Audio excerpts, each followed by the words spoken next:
这手串至关重要，绝对不能被外敌夺走。小姐一定要保存好。手串是大夏至宝，一定要拿到。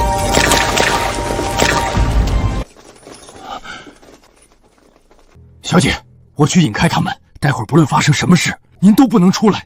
今日我拼了这条命，也要保护小姐周全。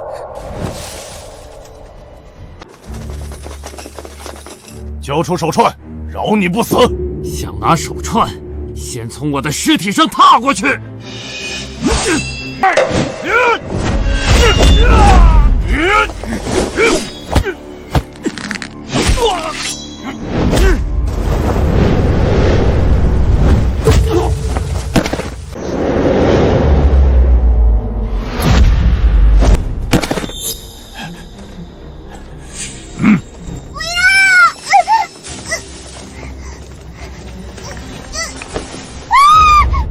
原来在你这儿！放开小姐！四叔，你敢杀我四叔，我杀了你！就凭你一个黄毛丫头，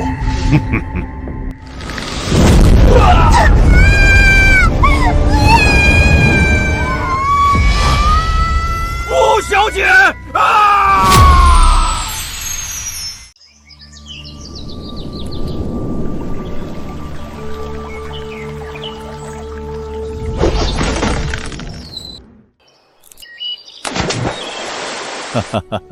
此番边疆归来，乖徒儿又精进不少啊！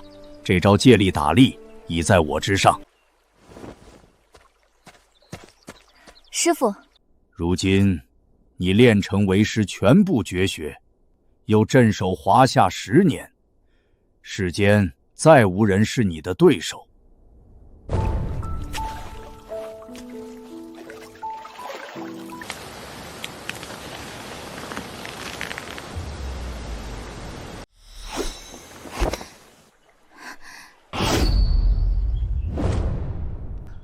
若非师父10年前从崖下将我救起，又收我为徒，传授绝学，徒儿早就化作白骨，又怎会有今日成就？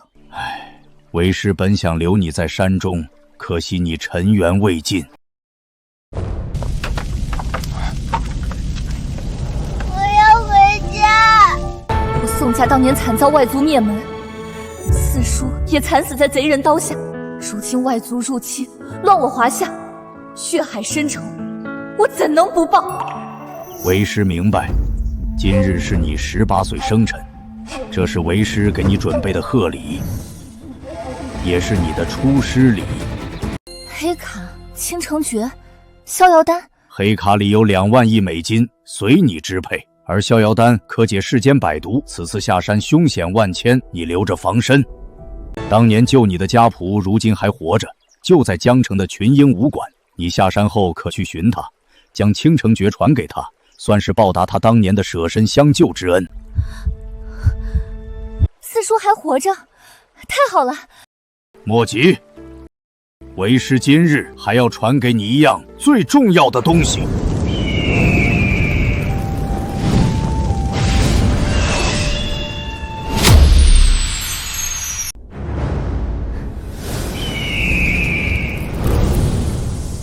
这凤鸣9天已认你为主，有了它，无论是各大世家还是军中战神，皆为你的奴仆。师父，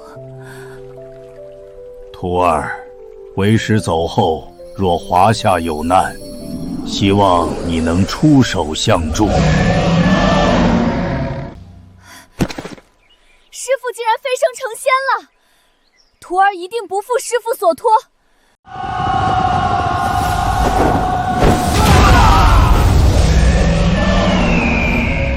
老神主飞升，凤鸣9天认下新主，大夏有救了，准备启程，我要拜见新主。是。这是凤鸣9天。萧总，看方向是在江城。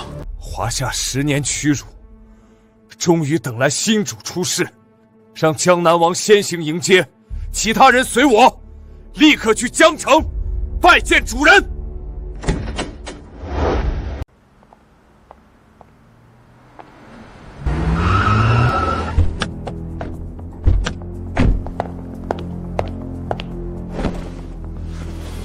江城林家家主林乔松拜见神主。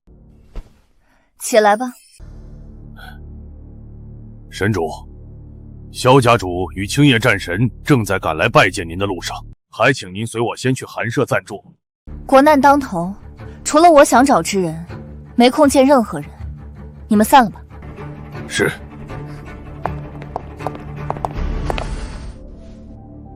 林森，神主安危不可懈怠，你跟上去，有消息随时汇报。属下明白。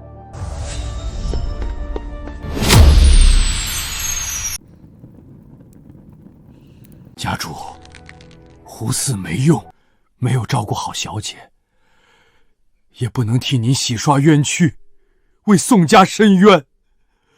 胡四该死啊！爸，当年您为了守护宋家和百姓，被砍了双腿，瞎了右眼，还毁了脸。您做的事情，家主在天之灵都会看到，不会怪你的。小姐至今生死未卜，不知流落何方，你让我如何能够安心？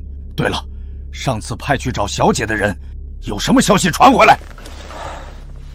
爸，那云崖高达数千米，哪怕是绝世高手掉下去，也九死一生。何况小姐一个孩童，根本不可能有生还的机会。住口！小姐既然自有天相，她一定还活着。找，继续找。已经派人去找了，但7日后的锦标赛也重要。如今华夏民心不稳，青叶战神想要借此来重振民心。刘馆主，李馆主，你们这是？胡馆主救命啊！我江城武馆有大难啊！出什么事了？今日来了一伙洋人，从东街打到西街，打赢了所有武馆。凡是失败的武馆，轻则被断手断脚，踢碎招牌；重则武功尽废，变成摊子。他们还扬言要在华夏禁武，这群该死的洋人！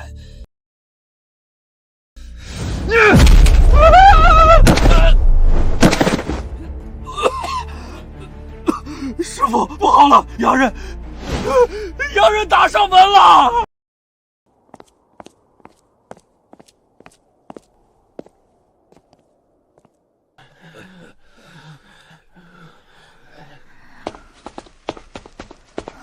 这位小哥，请问发生什么事了？刚来了一伙洋人踢馆，出手狠辣，非死即残。听说是奔着锦标赛来的，锦标赛十分重要，他们这是要折断我们大夏的脊梁啊！要不是当年宋燕山那个卖国贼，怎能让外国人那么嚣张？两位朋友，当年之事另有隐情，还请不要乱说。还提什么当年？现在都被人欺负到家门口了，整条街就剩下群英武馆了。四叔的武馆，正好，我去会会他们。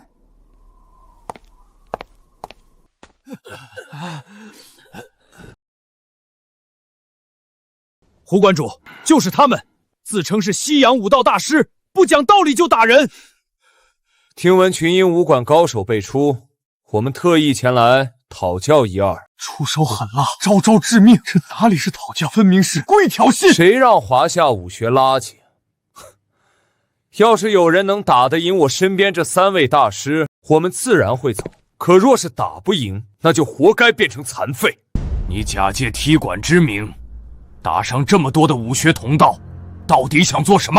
很简单，输了的人要将这块牌匾挂起来，承认你们学的武道是垃圾，并且退出锦标赛，终身禁武，让你们只拿人改学西洋技。做梦！锦标赛代表我们华夏的荣耀，是民族的脊梁，绝对不允许任何人染指。周经纬，你身为外交官，却帮着洋人如此羞辱同族，践踏武道，你还配做华夏人吗？谁想当这垃圾华夏人？我早就入了樱花国旗了，我是高贵的樱花国人。明明是下贱，无知愚蠢！等我们以外族身份赢下锦标赛，废掉华夏武道，不出3年，你们必败！无耻汉奸，凭你们也配？尽管放马过来！幸好胡少馆主深得老馆主真传，当初在边疆更是斩了几百个洋鬼子，他真的还活着，定能出口恶气。当年四叔替我宋家抵御外族，没想到落得这般下场。这些洋人必须要付出代价。这些就是来踢馆的？对，洋鬼子真他妈不是东西，不仅骂我们华夏人都是孬种懦夫，还扬言要废掉华夏武道。敢在我们华夏地盘上撒野，找死！幸好胡少馆主深得老馆主真传，当初在边疆更是斩了几百个洋鬼子，有他在，定能出口恶气。在下群英武馆胡磊，请教，这是汉城第一跆拳道大师朴世旭。愚蠢的支拿猪，只会些花拳绣腿，连给我的跆拳道提鞋都不配。我汉城岛国才是世界武术的中心，你们垃圾！大言不惭！少馆主不愧在边疆历练，凌厉的拳风打得对方毫无还手之力。天赋不错，可惜他不是朴世旭的对手，3招之内必输。你这小丫头懂什么？胡少馆主可是我们江城的少年英雄，怎么可能输？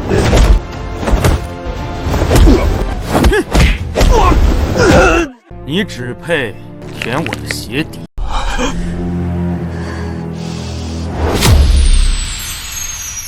你只配舔我的鞋底。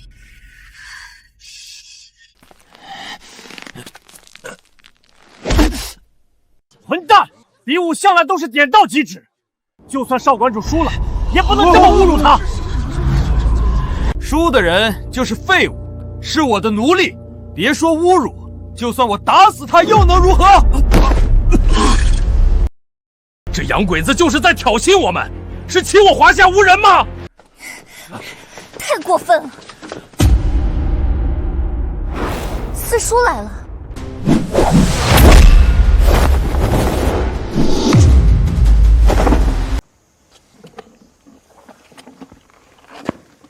老馆主打得好，打得好！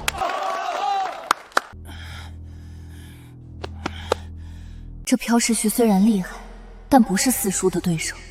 他儿子的仇，由他亲自出手更好。支拿猪果然都是无耻的贱人，不仅偷我汉城武学，更会在背后出阴招偷袭。我华夏功夫起源之时，你们老祖宗还是个畜生，也敢在此地叫嚣武学渊源。我华夏功夫博大精深，今日我便要好好教训教训你！竟然辱我先祖，我先废了你！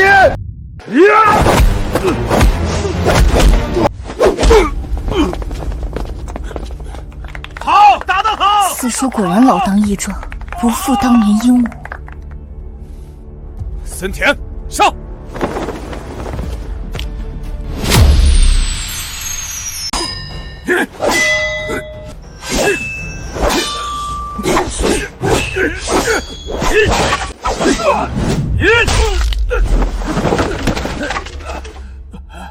老馆主，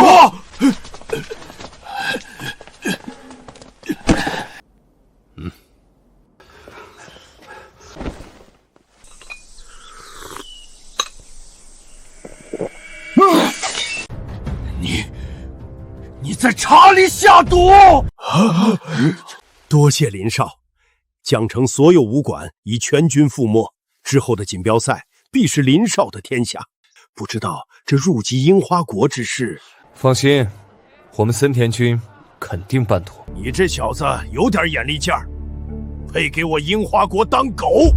谢谢森田君。刘维达，你无耻！毒害同道，跪舔小鬼子，哼，简直就是我们武道界，不是我们整个华夏的耻辱！我呸！垃圾华夏，也就你们当块宝。更何况，当年宋燕山为投靠洋人，下毒害死数百武术同道，跟他一比，这不过是毛毛雨。无耻狗贼，也配与我父亲相提并论？可怜我父亲忠烈一生，死后却被同胞如此侮辱。我宋家世代效忠华夏武道，又为了什么？胡说八道！当年的事另有隐情。你们华夏武者的这点水平，放在我们樱花国，倒垃圾都不够资格。乖乖跪下磕头认输，承认你是武道。哦不，你是华夏懦夫。谁说我输了？我还能战！我华夏没有懦夫，华夏武道更是世界武道之巅。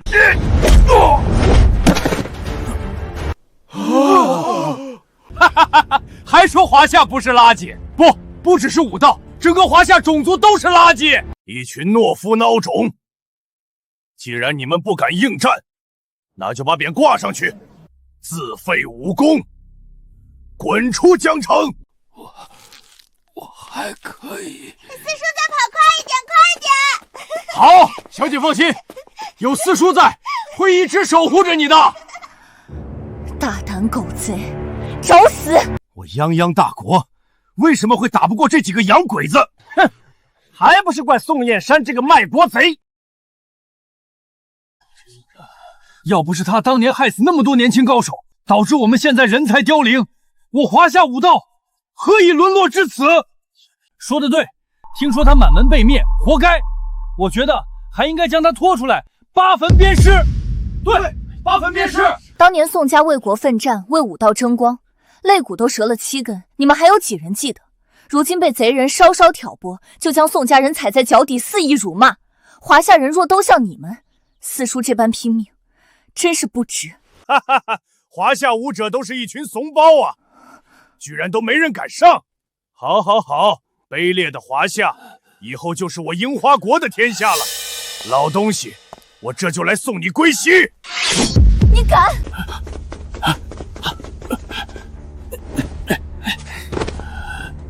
小鬼子，你敢欺辱我华夏人，你找死！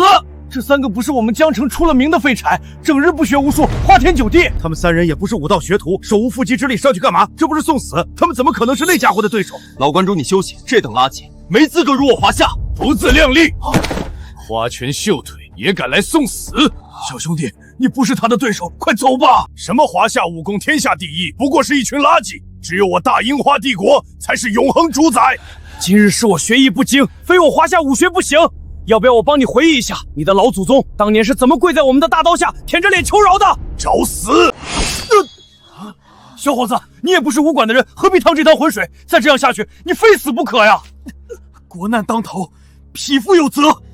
我太爷爷当年曾击杀37个倭寇，我怎么能给他丢脸？我爷爷也不差，击毙了28个。我爷爷死在小鬼子的手中，可我爸爸杀了他们16个，我叔叔杀了7个。我骨子里流的是抗击外敌的血。没错，我们身为华夏人一日，就绝不会给祖宗丢脸，给国家丢人。韵儿，我华夏泱泱大国绵延不绝，靠的就是一代又一代的努力。国家兴亡，匹夫有责。小伙子，认输吧，我们知道你尽力了，输了就输了。当年我爷爷宁可冻死在雪地，也绝不低下头颅。华夏没有孬种，绝不认输。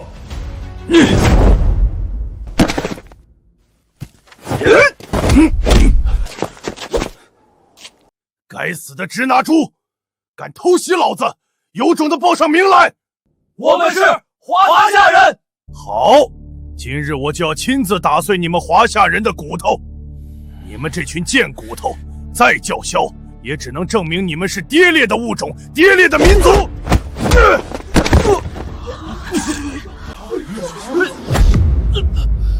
只要你现在投降，承认华夏武学是垃圾，我给你一个全尸。你能踩断我的脖子，踩不断华夏儿女的脊梁。只要我还有一口气，绝不允许任何人欺我华夏，辱我武道。辱我华夏，小鬼子，我跟你们拼了！认输吧，这样下去真的会死啊！一群蝼蚁，螳臂当车！你们这群华夏人，只会无能狂吠，现在还不是在我脚下当狗？不，你们连狗都不如啊！真是一群贱种，只配给我们樱花国人当狗。确实是贱种，华夏人就是垃圾，还不如学我，趁早投靠森田太君。华夏果然无人啊！我大樱花要称霸天下，你们华夏注定给我们为奴为仆。谁说无人？若武道复兴要流血牺牲，自我背时，尊严我们靠自己挣。今天杀了我们3个，明天还会有300、3万3亿个华夏人站起来。我们华夏人脊梁始终高高耸立，你们压不垮。那你们就去死吧！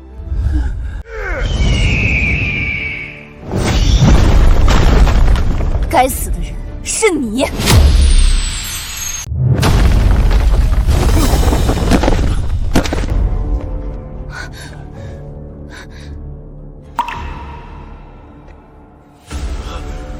你是谁？神主出手了，快，速速前往江城！撤！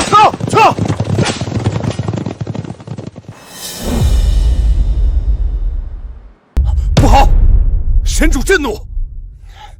江南王这个废物，竟敢怠慢神主，看我不扒了他的皮！背礼入江城！无名小卒不值一提。好厉害的武功！想不到这女孩年纪轻轻，竟是个不好对付的角色。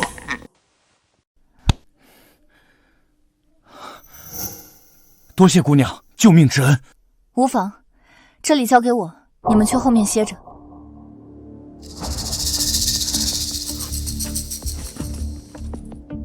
姑娘，我是不是在哪儿见过你？花姑娘人美，武功也不错，不如跟我回樱花园，做我的第17房小老婆。你算个什么东西？我的家族乃是樱花园的贵族，跟了我就拥有了无上的荣耀，还不跪谢森田太君？据我所知，森田祖上3辈都是给贵族倒马桶的，现在竟然往自己脸上贴金，说自己贵族，简直是笑话！这年头倒夜壶的都敢说自己是贵族了，那我岂不是皇帝了？是不是樱花园的夜壶不够倒，所以跑我们的地盘上来？奸人，我要杀了你！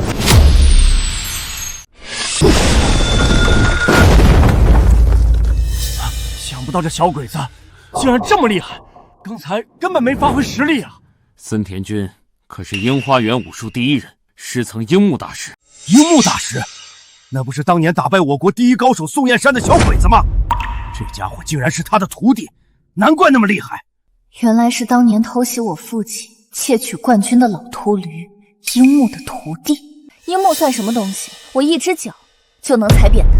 姑娘，樱木不仅武艺高强，还十分擅长偷袭。这森田深得他的真传，你切不可大意啊！您放心，我不用手也能打得他屁滚尿流。大言不惭，看刀！好厉害的刀法！哈哈哈！这丫头被森田太君吓傻了。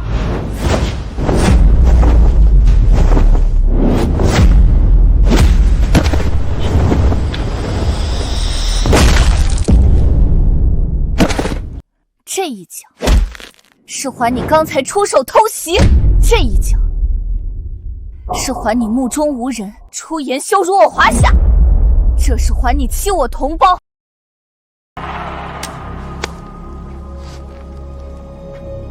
多谢姑娘出手相救，大恩大德，无以为报，请受我一拜。四叔，你叫我什么？四叔，是我月儿。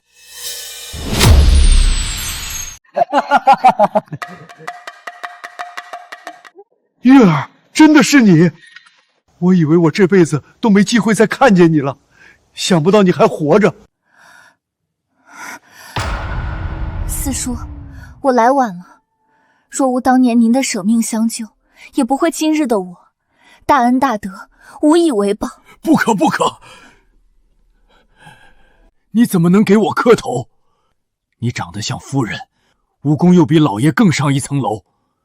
你这般有出息，他们在天之灵也能瞑目了。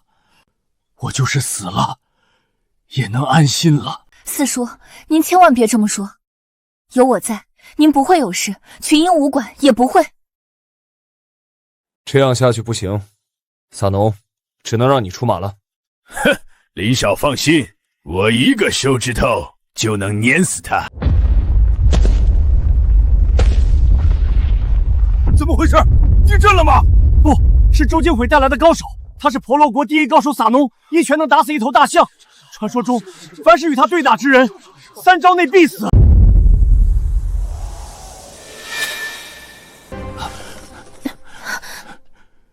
韵儿，当年我没有护好你，连累你流落在外10余年。今日豁出我这条老命，也要护你周全。四叔，当年是你拼死护我，今日换我护住你。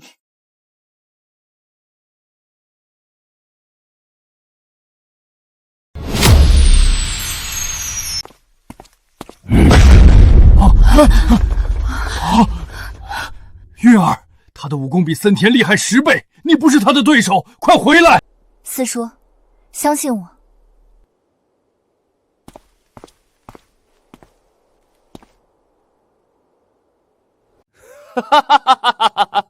臭丫头，刚才你能赢不过是投机取巧，现在撒农的胳膊都比你大腿还粗，他一根手指就能拧断你的脖子。识相的乖乖跪地求饶，本少还能留你全尸。武学讲究灵活变化，若是肌肉多就能赢，不如去围栏里做头猪。像他这种，或许能值个50块。笑话！在撒农的擎天巨力面前，华夏武学就是不堪一击垃圾。任凭你再怎么牙尖嘴利，也改变不了。你给我提鞋都不配。3招，你必死。巧得很，对付你，我只需要1招。韵儿，躲开！快躲开！任凭你武艺再高，在绝对力量面前，也只有死。怎么回事？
不知将军大驾光临，有失远迎。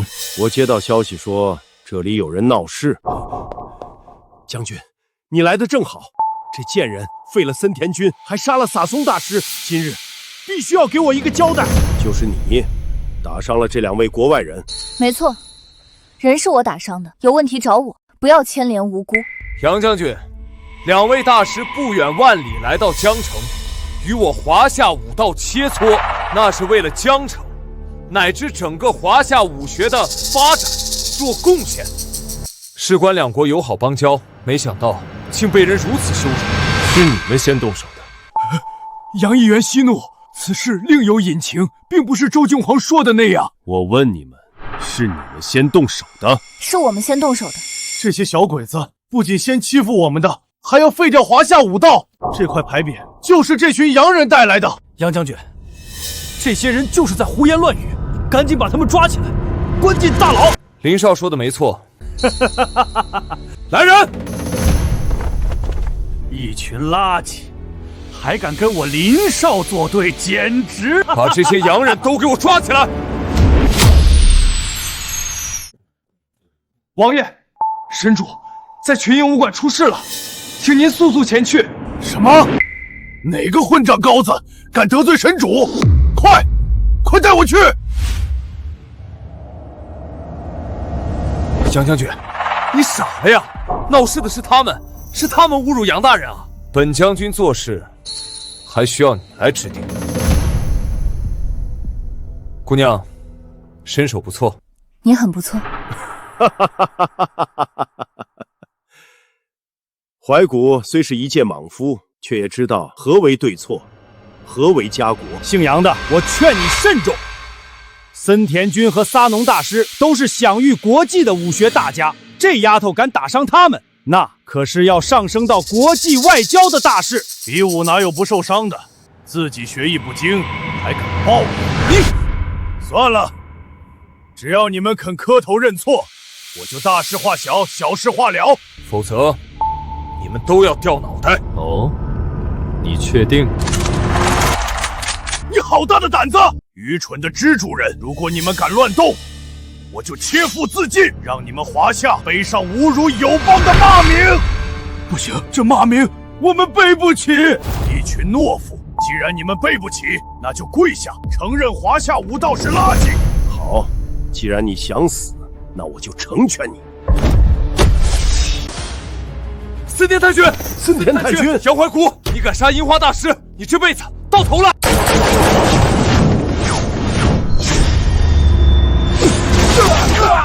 臭丫头，你是想造反吗？我是要教教你何为上，何为尊。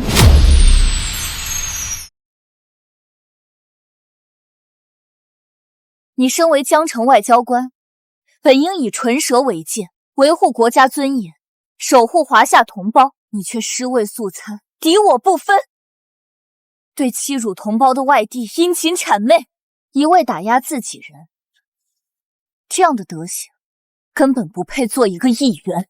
我如何做事，还轮得到你一个臭丫头来教？我投靠樱花，那是为了为华夏拉拢盟友，而你袭击官员，行为极其恶劣。我现在就将你抓起来，严肃处理。从现在起，你已经不是外交议员了，你们周家也在江南除名。你以为你是谁啊？江南王吗？你轻飘飘的一句话就能撸了我的议员？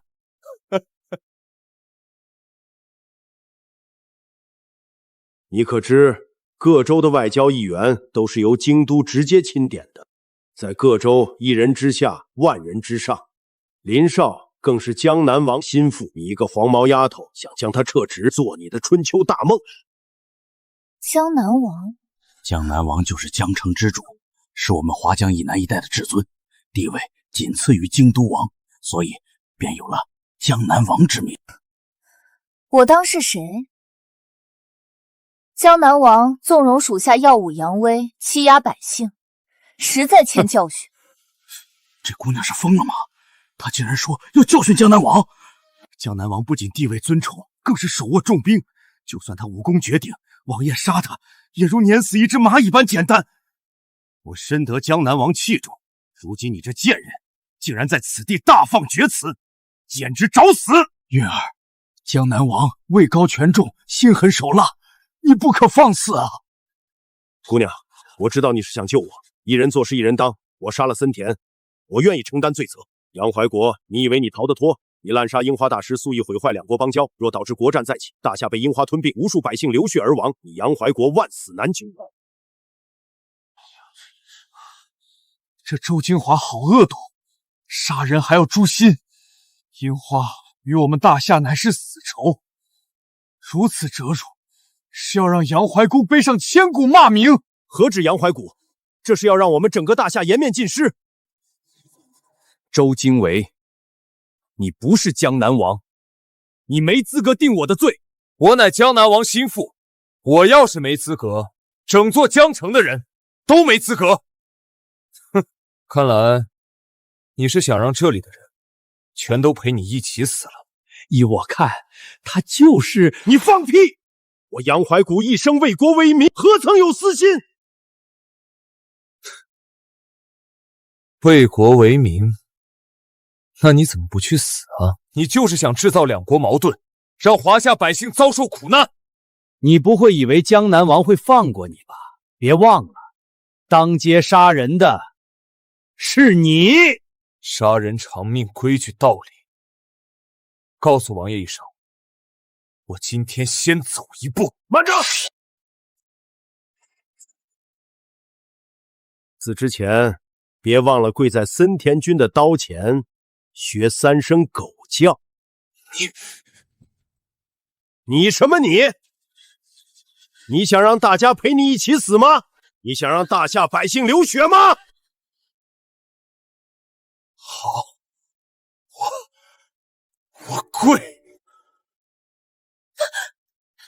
叫啊！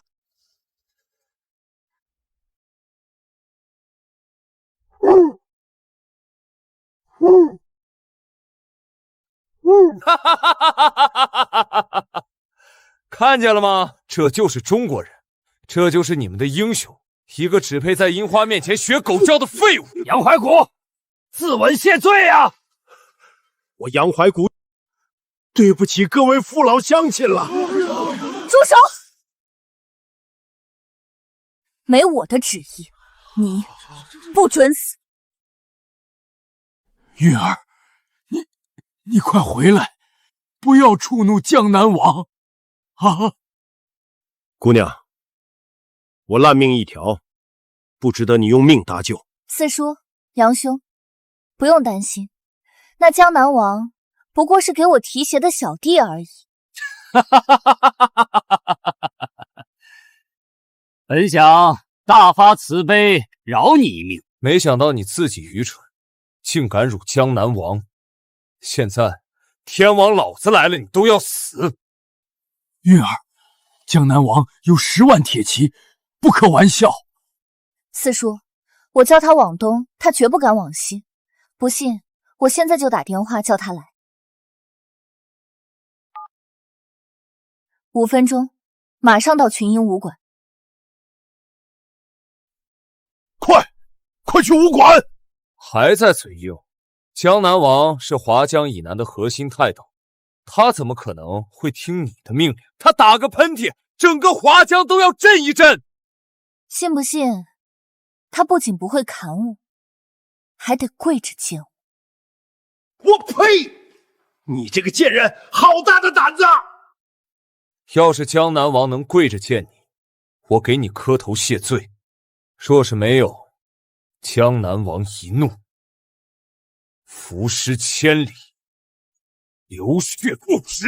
玉儿不可再胡说，不要连累了这些无辜的人。哼，不知死活的贱人！我这就禀报江南王，不仅请他废了你的武功，还要整个群英武官陪葬。这是江南王贴身护卫的重甲兵，难道江南王真的来了？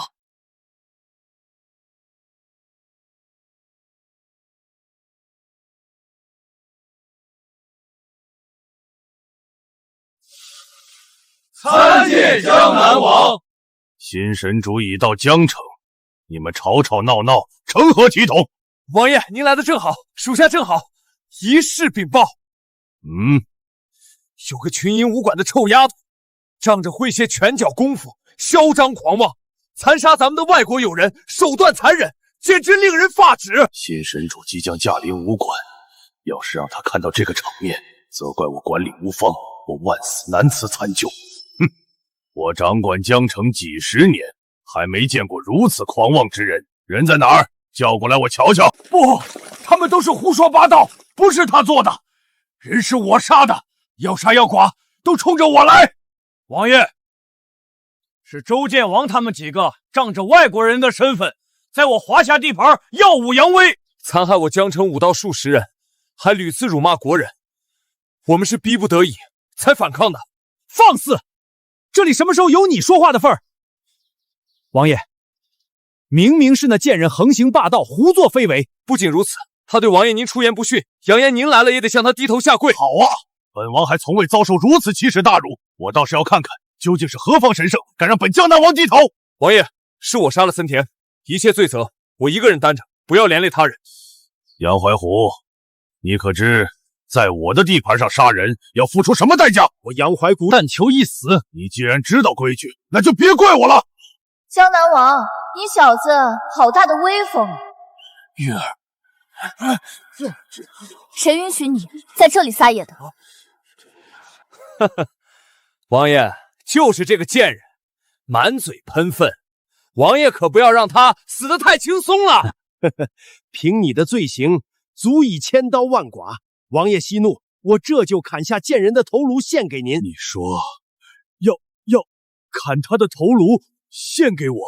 正是，这都是他罪有应得，也是属下该做的。放肆！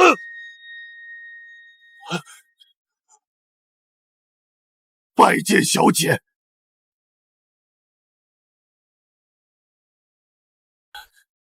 我来迟一步，连累小姐受苦，求您恕罪。你们江城卧虎藏龙，一个小小的议员也敢放眼掌握百姓生杀八权，无视法度，我还岂敢恕你的罪？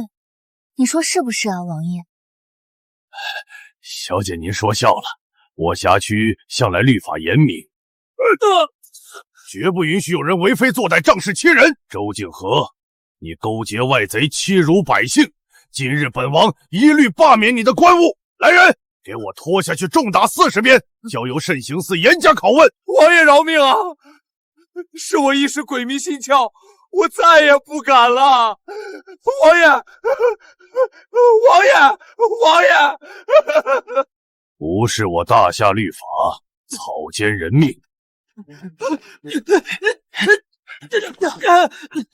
将他送去无极地狱，终生不得出。我可是国际友人，你们不能随便处置我。王爷，王爷，我错了，饶命啊！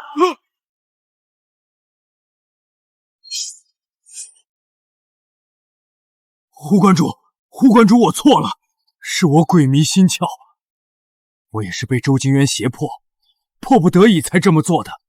求您大人有大量，饶过我这一次吧。不行，如此心术不正之徒，留着就是祸害。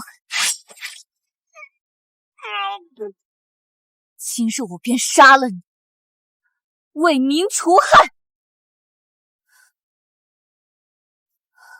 住手！月儿，你已经废了他的武功，看在他年事已高的份上，就放过他吧。四叔，他勾结外贼，不仅下毒谋害你，还害了这么多武馆弟子重伤。如此轻易放过他，日后谁还将群英放在眼里？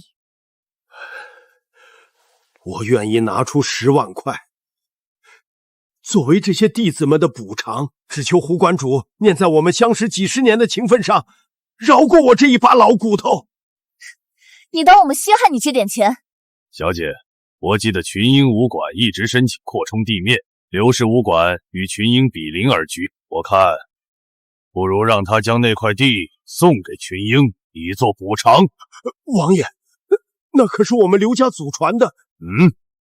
你还有异议？小的不敢，听凭王爷吩咐。滚！日后你再敢踏进江城一步，我便一刀砍了你。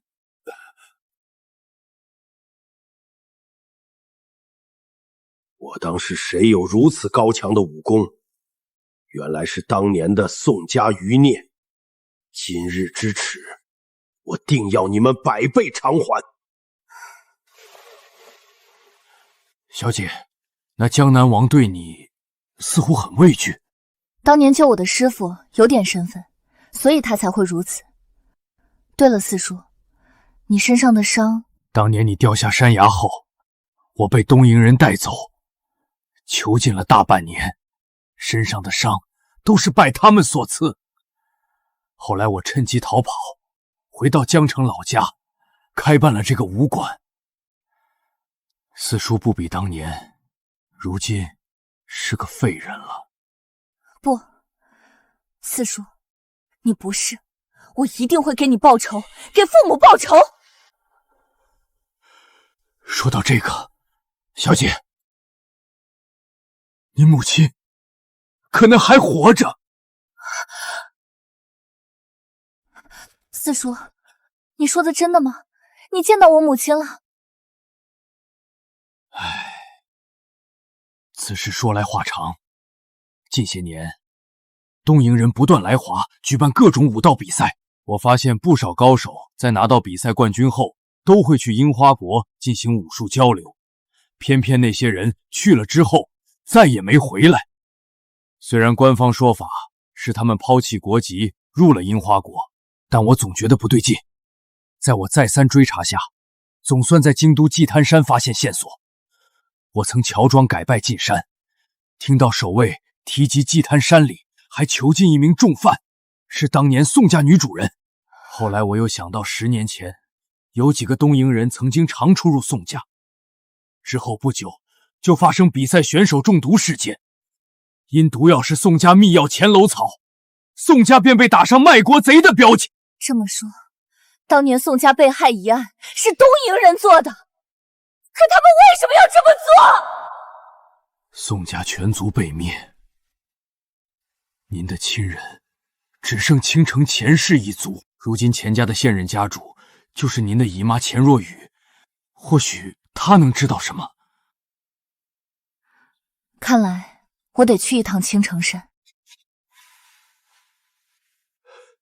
见过佐藤大人。你说有很重要的事情找我，说吧。您在找的宋家余孽，他叫宋运，此刻就在群英武馆内。当真？我亲眼见到他手上戴着您交代林少要寻找的手镯，真是踏破铁鞋无觅处，得来全不费功夫。大赦至宝终将是我的。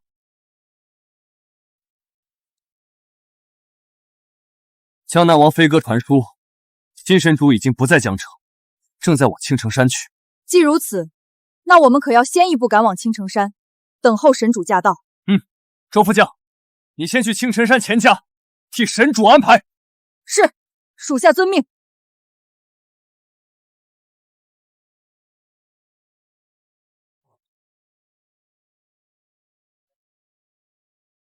吉坛山地势险要，易守难攻，又有东瀛高手坐镇，小姐想单枪匹马闯山救人，不仅危险重重，还容易暴露自己宋家人的身份，届时说不定不能救回夫人，反而打草惊蛇，惹祸上身。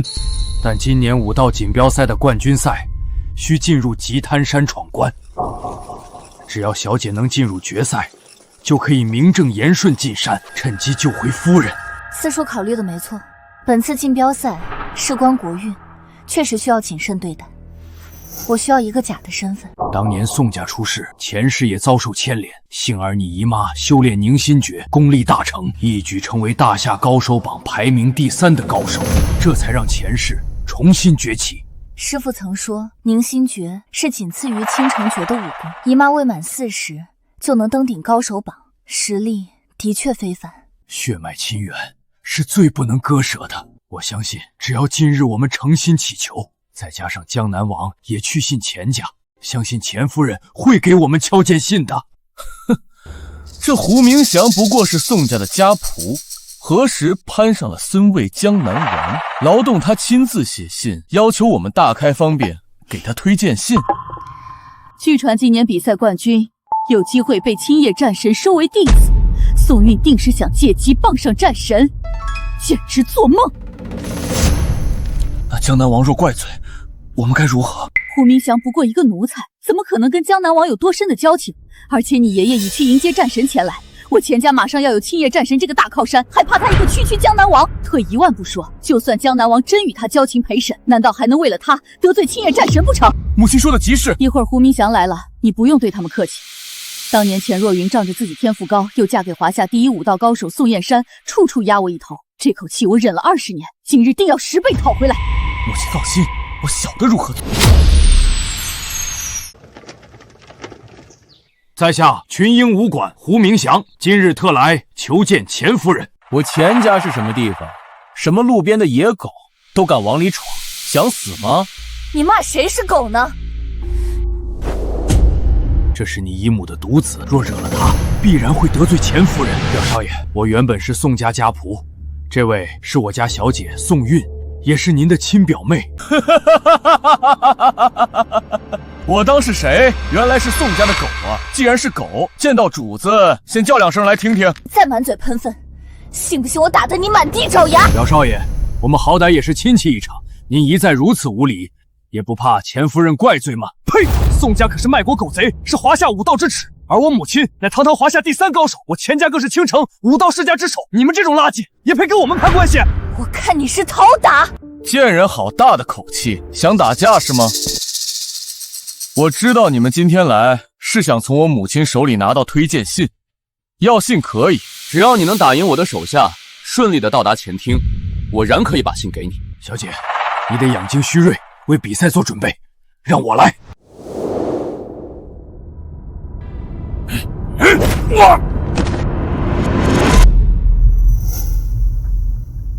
四叔，你这分明是故意羞辱。没错，我就是故意羞辱你。不服气啊？弱小就要挨打，这么简单的道理你不知道吗？很好，你成功惹怒我了，想玩是吗？我来陪你打。行，本少爷这个人最心软，就喜欢成全别人的要求。看见地上那个圈了吗？你站在里面，跟他们相扑提示比斗，谁先出区，谁就输。相扑力士，每个人的力气都在千斤之上，未免太不公平。你们胡家一个垃圾武馆，也敢和我们钱家比公平？我母亲可是堂堂第3大高手，地位仅次于战神大人。口说无凭，你可敢白纸黑字写下，只要我打赢，你们就交出推荐信。小姐，这几个人的武功高深叵测，而且默契十足，个个以一当十，你根本不是他们的对手。表少爷，我们不打，求您高抬贵手，我们只想见一见钱夫人。求我？行，本少爷正嫌弃这脚上沾着狗屎晦气，要是你能帮我舔干净，哄得本少爷高兴，本少爷就高抬贵脚，放你们一条活路。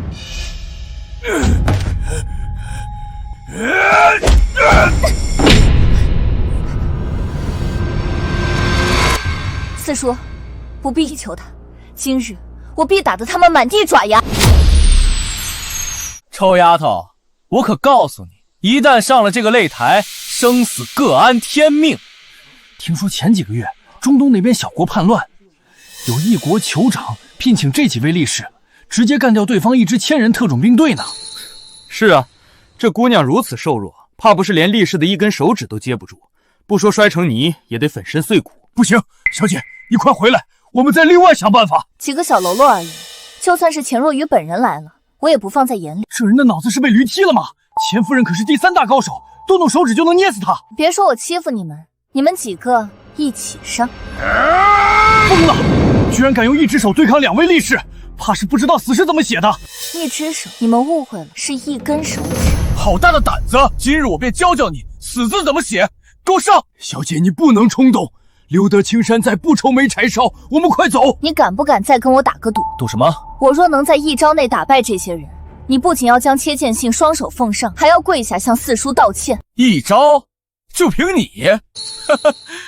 我可以答应，但若你输了，不仅要给我跪下磕头，还要脱了衣服伺候这2位力士。你敢辱小姐，你找死！我不可能输，我答应了。好，既然非要自寻死路，本少爷就成全你。兄弟们，不必手下留情，解决他！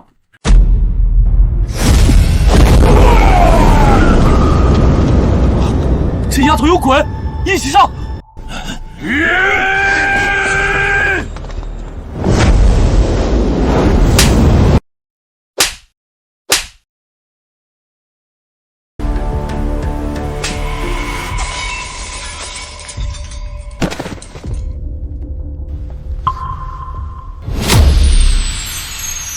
我赢了，认输吧。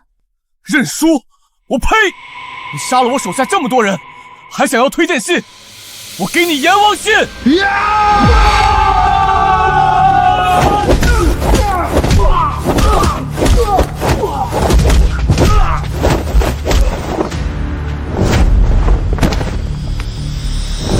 出尔反尔，仗势欺人，钱家怎会养出你这般无耻小人？妈的贱人，你赶快放了我，否则等我母亲来了，一定会把你千刀万剐！小姐，快放开表少爷！那个家丁必是去找钱夫人的，若是被他看见你如此，我们两个都将死无葬身之地。来了又如何？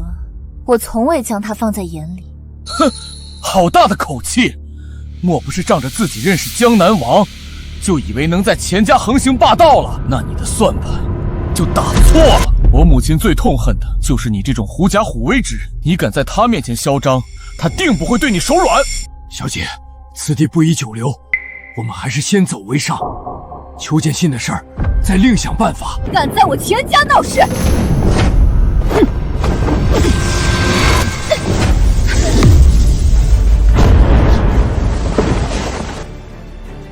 这下麻烦大了，夫人息怒。我们此次是想要锦标赛的推荐信，另外还有一些关于当年宋家灭门一事，想求教夫人，并非闹事。我呸！这死丫头刚才险些杀了我，这是你们求人的态度吗？表少爷，是您为难我们在先，所以小姐才……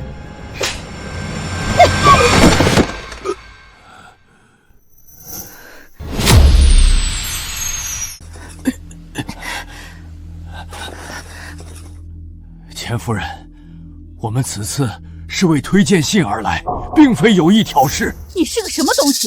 这里哪有你插话的地方？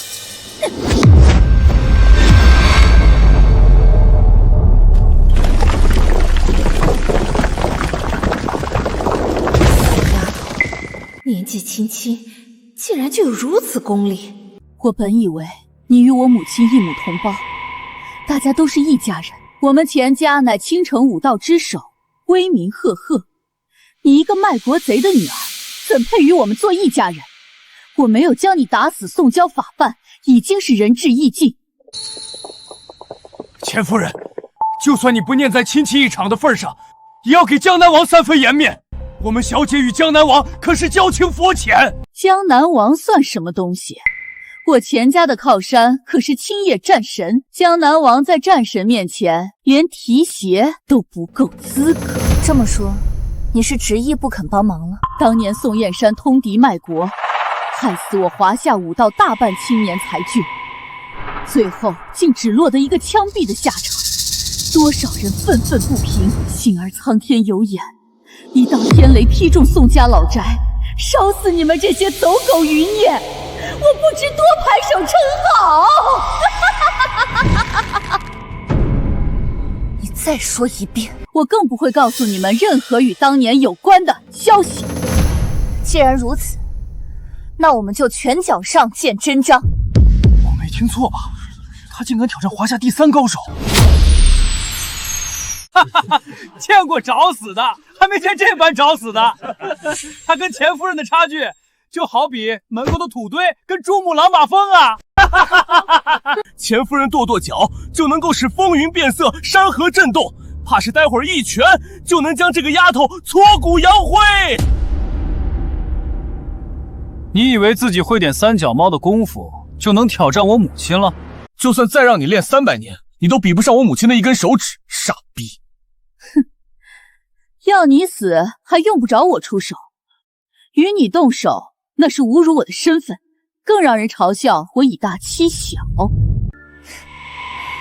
哦，原来你是不敢。混账东西，你以为你是在跟谁说话？我动动手指就能让你死无全尸？是吗？那就尽管放马过来。好张狂的丫头，今日我非要好好教训你不可。小姐不要，这钱若祥的功力胜过刚才几人100倍，10个你也不是他的对手啊！四叔，对付他，我一招足矣。便是战神大人来了，也别想在一招内打赢我！你个贱丫头，竟然如此大言不惭！战神于我而言，不过蝼蚁啊！小姐，你胡说什么呢？那可是战神啊！他竟敢辱骂战神，简直大逆不道！战神能让乃我华夏脊梁神柱，他如此欺辱，是在打我们整个华夏的脸！贱人，胆敢侮辱战神，给我跪下！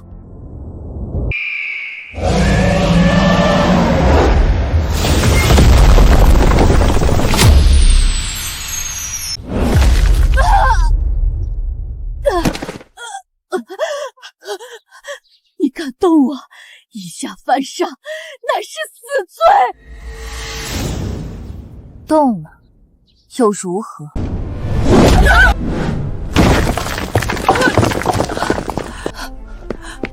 母亲，母亲，母亲，你没事吧？天啊，我没看错吧？他真的一招就秒杀了钱夫人，他练的什么功夫这么厉害？而且他都没有动过，就那么挥了挥袖子，轻飘飘的就打败了高手榜排名第3的钱夫人。小姐，你真的没事吗？四叔不用担心，他根本伤不到我的。死丫头，刚才你不过是运气好，我就不信我的凝心诀会输给你。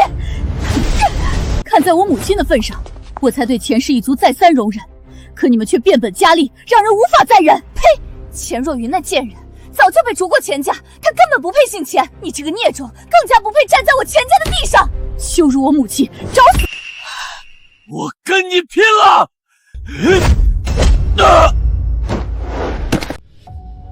你不是口口声声要废了我，那今日我就先废了你。明儿，小畜生，你废了我儿子的武功，我要杀了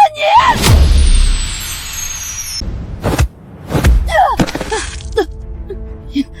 你这到底是什么功夫？我前所未见。你不配知道。凝心诀已经是绝世神功，还能有什么比他更厉害的？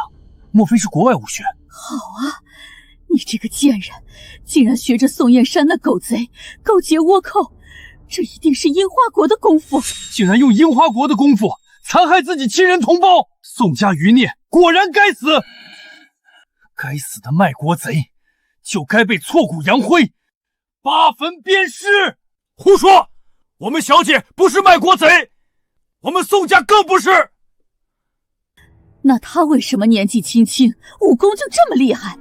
当年宋家可没有人会这样的功夫。我说不出来就是心虚，是默认。华夏功夫万万千，你们不认识，只能说你们见识浅陋，愚蠢无比。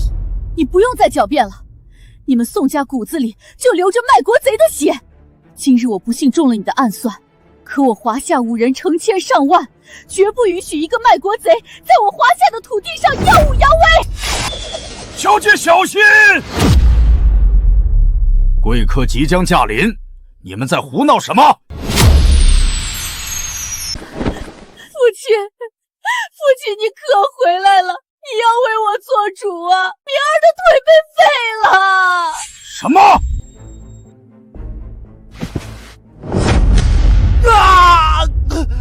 还好没有伤及筋脉，我已替他疗伤，休养一阵，便能恢复。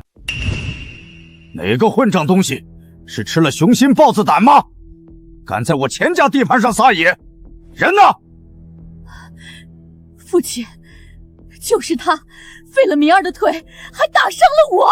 这丫头年纪轻轻，武功竟这样高，能将若愚打伤，到底是哪位大师的高速？他这眉眼间怎的这般熟悉？就是你伤了我女儿和孙儿。是我。在我钱家的院子里打伤我钱家的人，你可想过后果？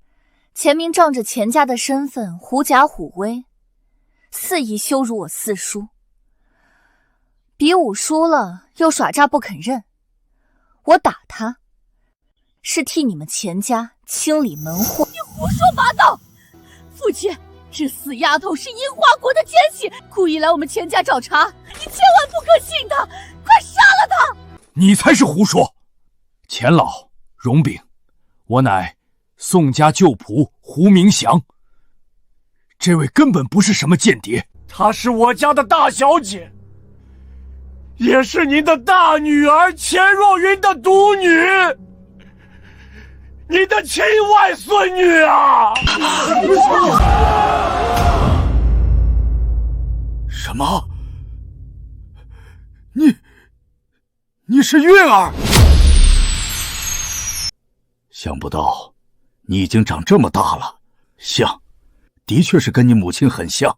外公，钱老，我们此次前来，是想请钱夫人以比赛评委会主席的身份，替我们写一份推荐信，可以让小姐参加比赛。哪知道钱少却一再刁难，小姐迫不得已才出手，还请您明察。你也想参加武道比赛？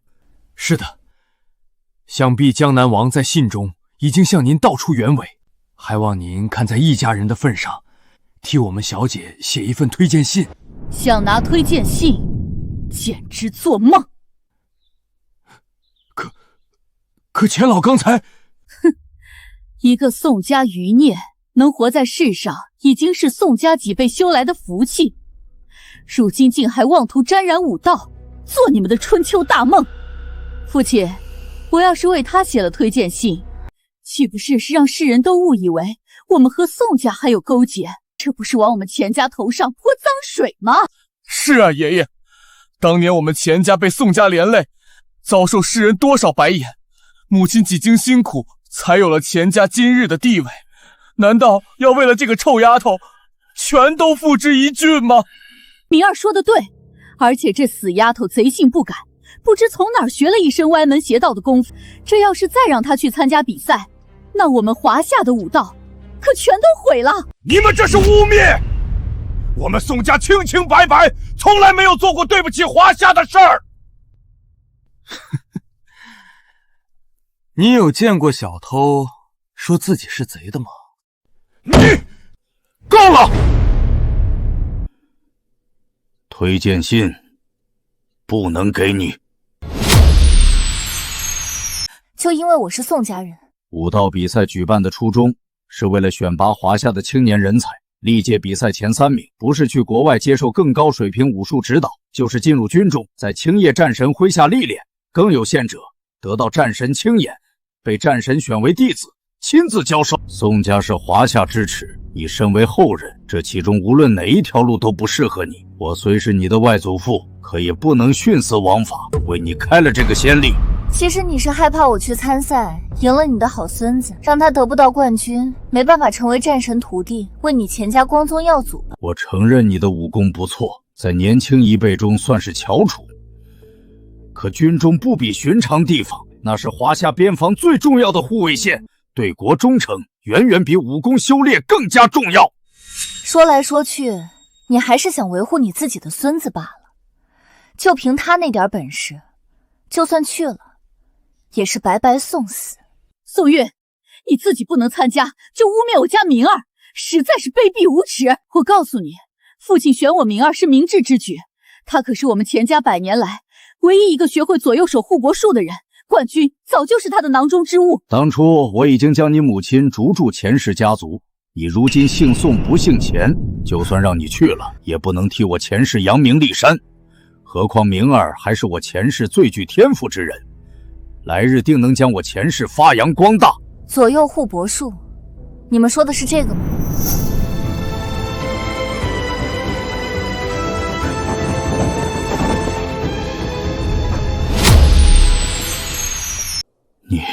你怎么会这个的？还竟练到了第9层？什么？第9层？我明儿苦练20年，不过才练到第2层。不，这不可能，这一定是假的，是假的！哼，这种东西我7岁就已经会了，10多年没玩，倒是生疏了不少。这左右护国术可是钱家不传秘术，历代只有下一任家主才能修炼。多少前世旁支，苦心孤诣几10年，只能在临终前看一眼秘籍。他竟7岁就会了。钱明身为前世内定的下一任家主，苦练20年，还比不过人家孩童时期的成就，这真是打脸打到太平洋去了。父亲，这一定是钱若云那个贱人，当年偷学了秘籍，又交给这个臭丫头的。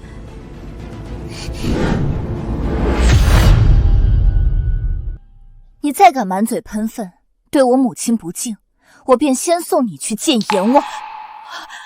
放肆！若云好歹是你的长辈，你竟然当着我的面对他动起手来，如此不仁不孝之徒，怎配去参加武道比赛，得到战神的青睐？身为比赛评委，任人唯亲，一心谋取私利，青鸾若用了你们推荐的人，那才是为祸苍生。混账东西！你不仅对我出言不逊，还辱没战神威名，你找死吗？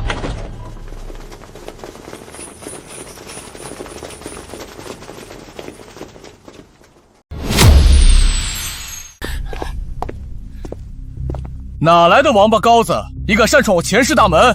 魂腻歪了吗？滚开！别妨碍我们做事，否则我要你的命！不长眼的东西，敢跟本少这么说话，我才要你的命！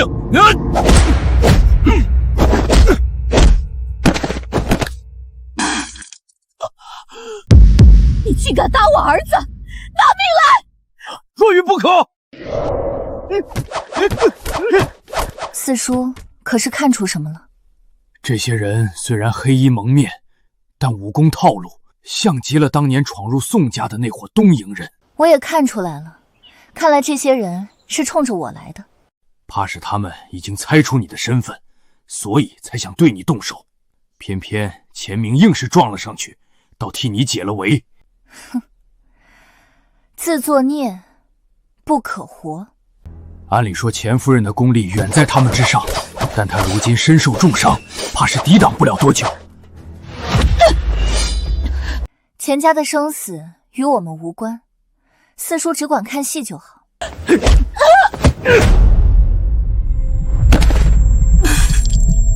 若云，若云，你怎么样？父亲我……岂有此理！大胆匪类！今日老夫必让你们有去无回！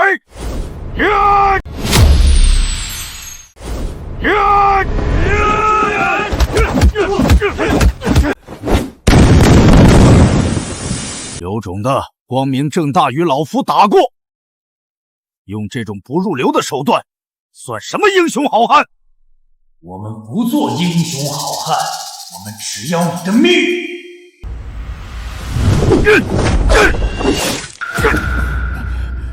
无耻小人！这群东瀛人太卑鄙了，眼看打不过钱老，竟用如此下作的手段。再这样下去，钱老恐怕撑不了多久。小姐，您……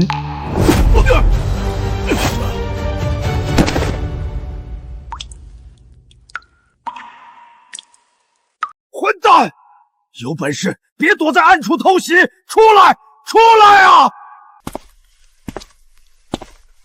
今日就是你的死期！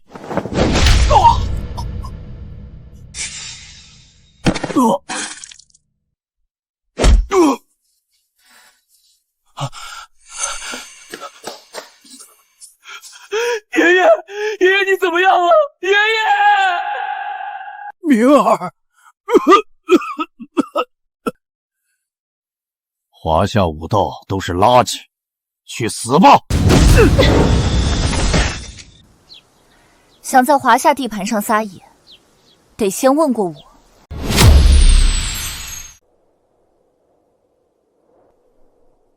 原来你在这儿，省得我再浪费时间去找了。你不是他的对手，还不快跑！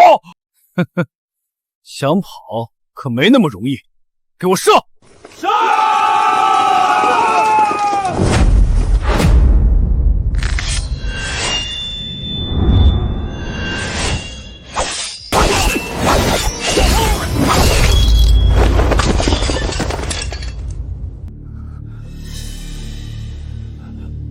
说，谁派你们来的？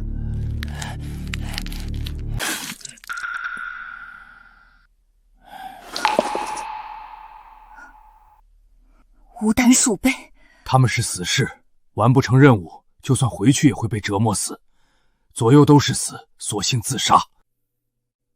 在你这个年纪，能有这样的武功究伟，的确不错。看在你刚才救了钱家的份上，我愿意给你一次机会。真的，多谢钱老，我这就让人给您准备纸笔。我们不是说好了？我不是说要给他推荐信的意思。可钱老，您刚才明明……这次比赛的冠军非名儿莫属。等到他日后被战神收为弟子，我会做主让他再收宋韵为徒，这样宋家也算傍上了战神的名号。日后在华夏行走，也不会有人为难他。你要我拜钱明为师？战神的徒孙，那可是多少人求都求不到的恩典，怎么你还看不上了？宋韵，我已经念及一场血缘，对你仁至义尽，你可不要得寸进尺。怕是我敢拜，青叶却没福气承受。大胆！你算什么东西，也敢直呼战神的大名？直呼大名又如何？他见了我，还得给我跪下磕头。他竟敢辱骂战神，简直大逆不道！放肆！战神大人会给你磕头？你以为自己是神主大人吗？不错，正是我。见过装逼的，没见过这么蠢的装逼。你要是火焰令的主人，那老子就是玉皇大帝。岂有此理！这贱人不仅侮辱战神，还企图冒充神主。你可知，神主乃我华夏第一人，地位尊崇，可媲美神明。你如此欺辱，是在打我们整个华夏的脸。小姐，你怎么能说出这种话？你可知冒充火焰神主，那就是触碰华夏所有世家，乃至全球武道的逆鳞，是会被全球诛杀的。四叔，我说的都是真话。原本我念你有点天赋，想给你一次机会，想不到你竟如此无可救药，跟你那个混账父亲一模一样。幸好我早有先见之明，将你母亲主管钱家，否则钱氏一族今日迟早会受你连累。父亲，宋韵侮辱战神在先，冒充神主在后，如此大逆不道，我认为应立即诛杀，替武道清理门户。不错，诛杀宋氏余孽，刻不容缓。没错，杀了他，杀了他！说得有理。若不趁此时处理这个隐患，来日被有心之人散播，误认为我钱家对神主与战神不敬，那可是塌天大祸。钱老不要！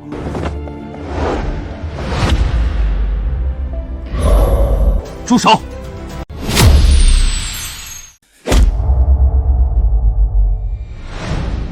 属下救驾来迟，还请小姐恕罪。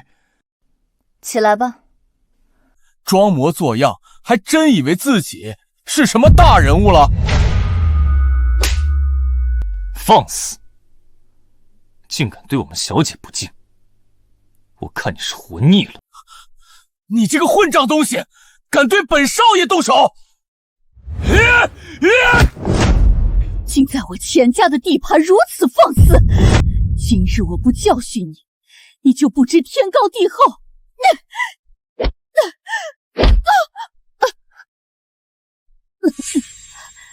今日若非我身受重伤，一定打得你跪地求饶。哼，就算你毫发无损，也不是我的对手。放肆！我女儿可是华夏排名第3的高手，你算什么东西？要不是我们刚刚被东瀛狗贼打伤，老夫一根手指就能碾死你。只有你们这种井底之蛙会守着这种排名不放。你可知我们钱家的背后是青叶战神？你说是谁？怕了吧？我告诉你，青叶战神就是我的师傅，你得罪我们钱家，那就是跟青叶战神过不去。识相的，立刻跪地求饶，再自废武功。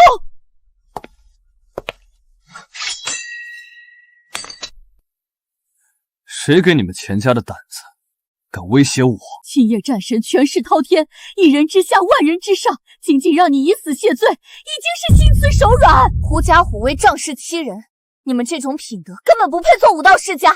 是，即日起，我便将钱氏一族逐出华夏武道。哎，你可是我见过最能装逼的人。你算个什么东西，也配将我钱氏一门逐出武道？你以为自己是战神大人吗？说的不错，我就是青叶战神。小的胡敏熙参见青叶战神。您是小姐的四叔，小姐是我的主子，我可不敢受您的礼。够了，你们的戏也该演完了吧？你要是青叶战神，那老子就是玉皇大帝。战神大人若是出现，必然仆人成群，浩浩荡荡，怎么可能孤身一人？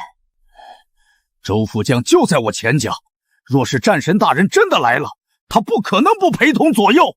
你们两个混账东西，竟然假冒战神之名，真是不知死活！先把周瑜亭叫出来，问问他，本尊到底是不是战神？放肆！周副将可是在战神的第一心腹，你算个什么东西，也敢直呼他的大名？他平时都是跪着向我回话。满嘴大话，我这就通知周副将前来，看你一会儿怎么死。蠢货，自寻死路还洋洋得意。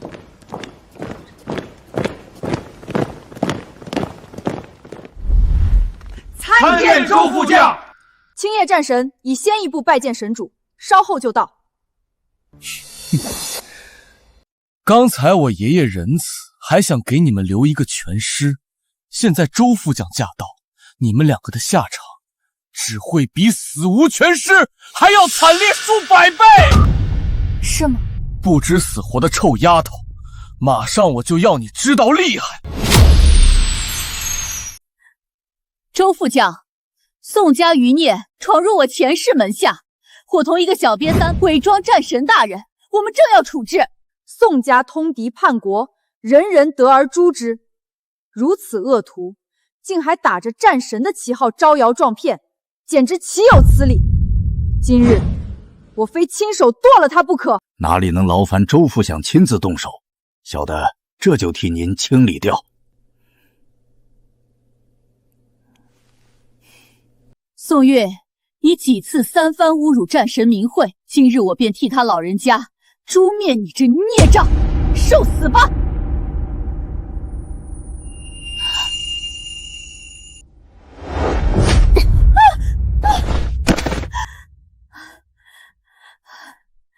周副将，这种小喽啰交给我来处理就行，不用脏了您的手。属下参见战神大人。属下参见战神大人。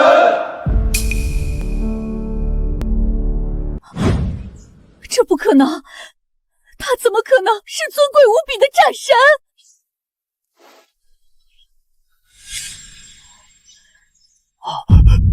是战神令，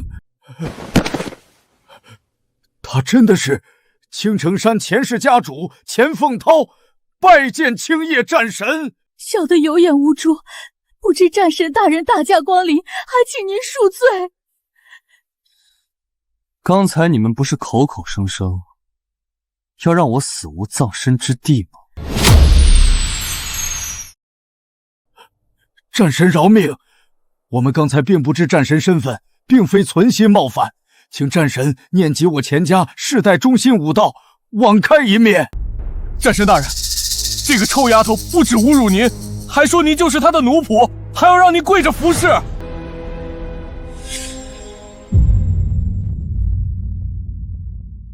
我们是气不过这死丫头如此大逆不道，见您与她多说了几句，才误以为您和她是同伙，这是误会。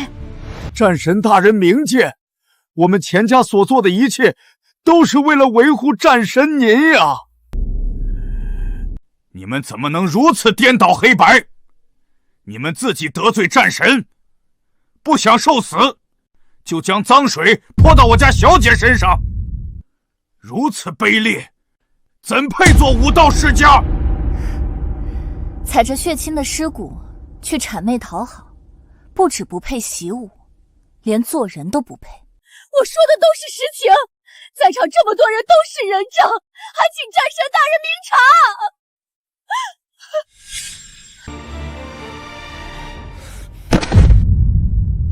属下参见神主大人。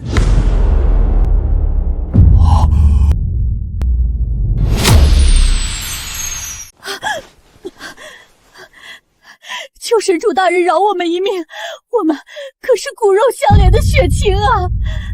你们身上毕竟流着钱家的血啊！你们刚才口口声声要置我于死地的时候，可曾想起过，与母亲是血脉相连的姐妹？我刚才那么做也是不得已，我都是为了钱氏一族的百年基业着想。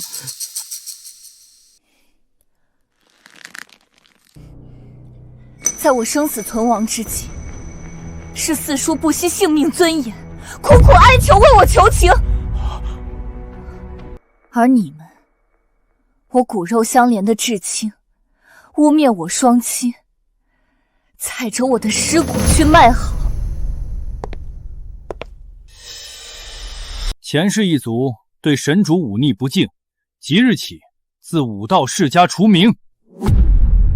我钱氏百年荣耀毁于一旦，毁于一旦啊！父亲，都是我害了父亲，害了钱家呀！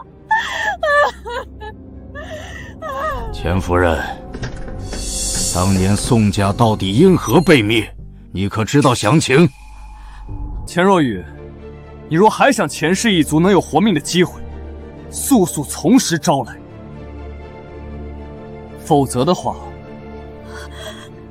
我说就是。宋家被灭前半个月，宋燕山曾来过青城山，找到我父亲，想将宋韵托付给我们，并且愿意将宋家独门药方奉上，当作报答。竟有这种事？后来呢？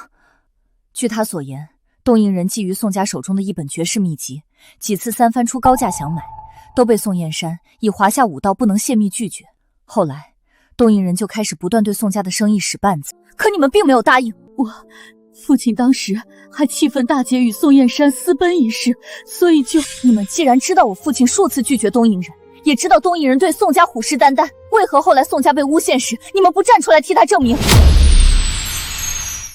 你们就眼睁睁看着宋家被诬陷成卖国贼，举族上下78口被灭，内心就没有一丝愧疚之情吗？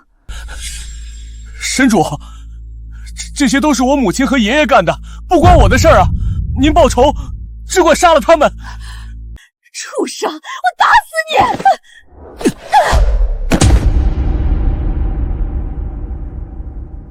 母亲，钱家会沦落到今日，全都是你的错。我这么做是大义灭亲，是为了钱氏一族的将来着想。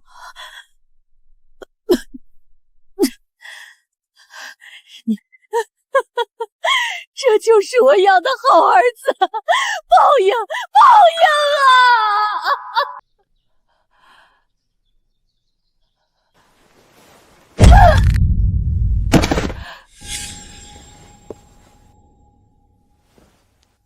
神主，我对您一直都是崇敬有加，日后由我带领钱氏一族，必定会为您鞍前马后，鞠躬尽瘁，死而后已。寡廉鲜耻，多看你一眼，我都觉得恶心。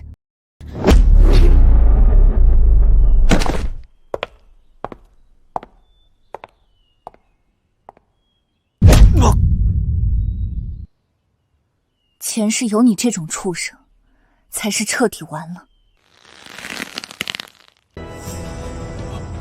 神主，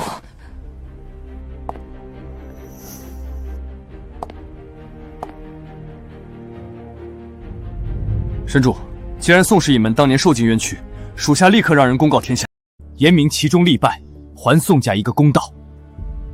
真的吗？若是能如此，那家主在天之灵也能得到安息了。不行。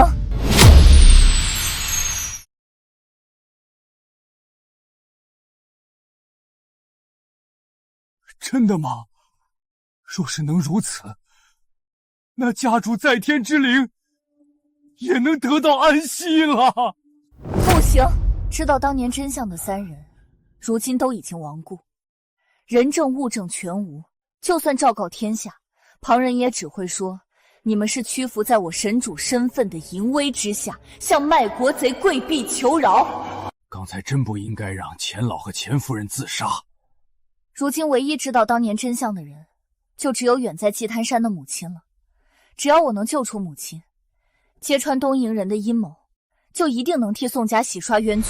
可是钱夫人死了，我们拿不到推荐信，该如何参赛？钱若愚死了，评委会要重新选定，而人选的评定归京城世家联盟统管。联盟盟主萧启与我一样，都是听命神主大人的人。你可以去找他。好，我们去京都。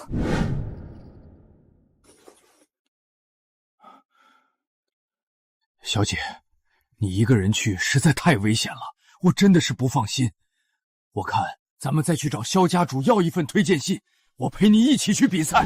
四叔，你就不用担心了，参赛的那些人根本不是我的对手。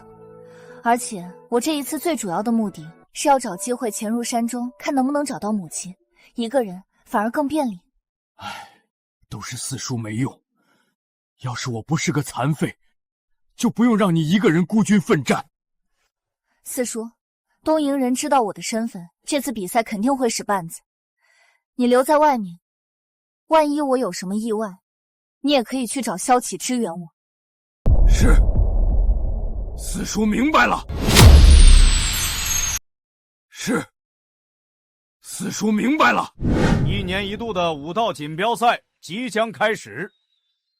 比赛规则十分简单，率先登上山顶，并且拿到胜利旗的人，就是本次比赛的冠军。在比赛过程中，会设置各种关卡，阻碍你们。无法突破关卡或举白旗投降者，自动退赛。若诸位没有异议，请签下生死状。历届武道比赛死亡者不在少数，今年的关卡尤为艰难。你一个姑娘家，还是趁早回去，否则一旦破了相，或者摔胳膊断腿，那可是一辈子都毁了。还是担心你自己吧。哼，脾气倒不小。可惜今年的冠军非我莫属。怎么回事？刚刚还是晴空万里，怎么突然就变黑了？有什么可担心的？这些不过是障眼法，吓唬吓唬你们这些新手罢了。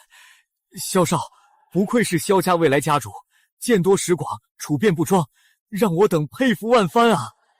你们只要跟紧我，保管你们丢不了小命。此地不是寻常树林，像是被人施了阵法，要阻止我们上山。大家小心点，这里有阵法，都跟紧我。大家小心点，这里有阵法，都跟紧我。你逞什么能？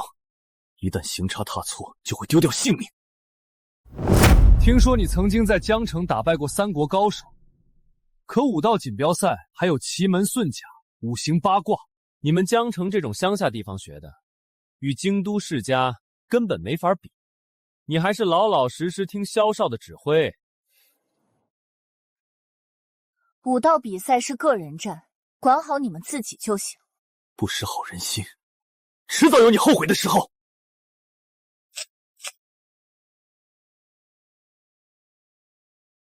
怎么样？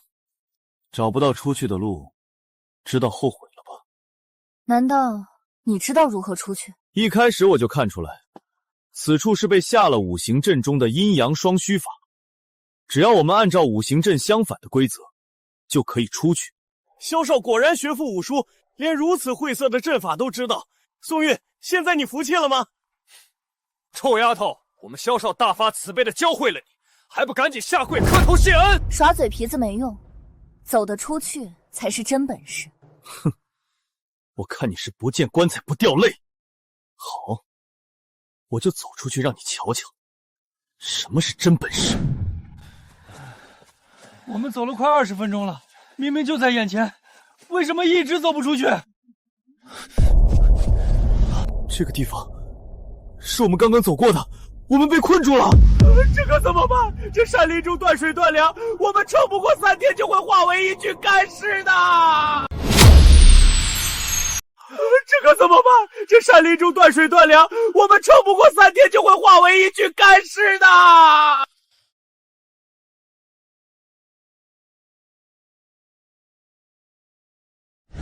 你干什么？现在撒气有什么用？最重要的是赶快想办法出去。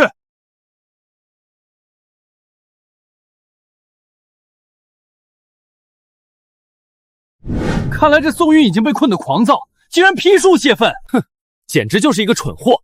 我们被困在山中，断水断粮，这个时候最应该做的就是保持体力。人家可是打败3国高手的大人物，哪能跟我们这些凡夫俗子相比啊？肯定要时时刻刻炫耀自己的与众不同才行。糟糕，一定是宋韵无乱批树，破坏了阵法。你批够了没有？你非要把我们都害死才满意吗？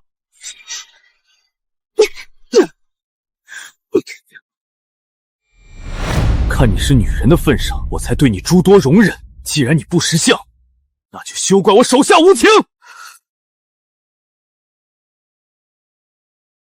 天亮了，我们破了阵法。你刚才一直在砍树，不是为了泄愤，是在寻找阵法的阵眼。可你是怎么找到的？任何阵法都有破解，之所以看不清，不过是因为身在其中，不得其法。若阵法被毁，阵眼自会显现。原来是这样，想不到你还精通5行阵法。雕虫小技。他不过是运气好才会破了阵法，有什么好得意的？哼！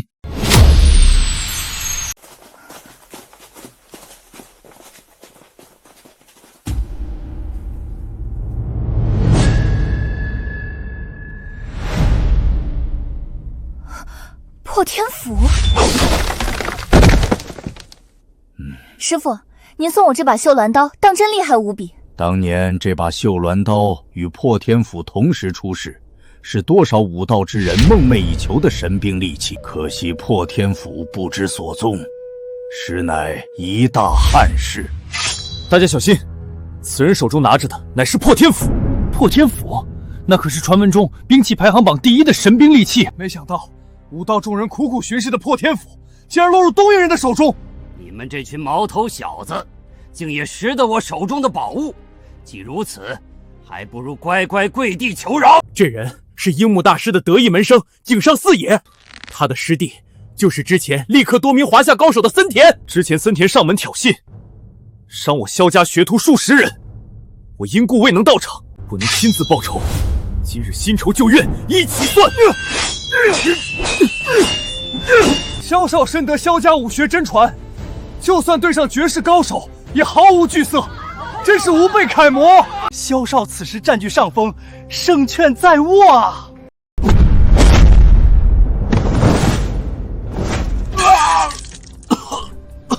不自量力的东西，受死吧！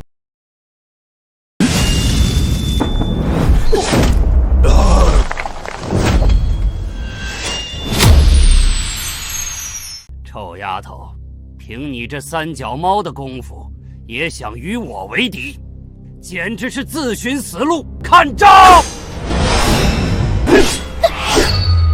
想不到绣鸾刀竟在你的手中！你竟然手持绣鸾刀，你到底是什么人？听闻绣鸾刀是火焰神主的不传秘宝，怎么会在宋韵的手中？不过臭丫头，就算你手握如此利器，也休想赢我！宋韵，井上跟森田的武功根本不在一个级别，认输吧！你现在求饶都来不及，怎么还出言激怒他？你是嫌自己死的不够快吗？要是你现在肯向我磕头认错，我就大发慈悲，留你一具全尸。至于你的这些同伴，也可以留一条狗命。宋韵，你还等什么？快跟大师磕头认错啊！对啊，你自己想死也别连累我们。千万英灵在上，难道你们想让他们看见他们牺牲性命护下的后代，如今是怎么对着他们的敌人谄媚求饶的吗？混蛋！我华夏二郎就算要死，腰杆也得挺直了死。再说，我们几个都是京都各大世家的少主，这些动物们要丢了性命，也休想活着离开华夏。在这座山中，生死各安天命。况且比赛不过是个幌子，目的就是要你们的命。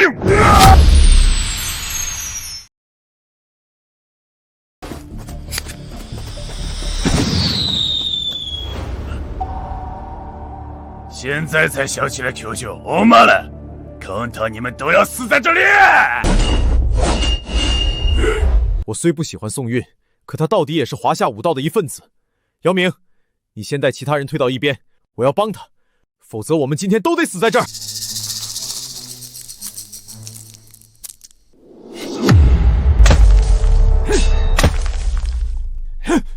八嘎！暗中偷袭，算什么英雄好汉？可你这种狗贼，用不着谈江湖道义。有本事你来杀我！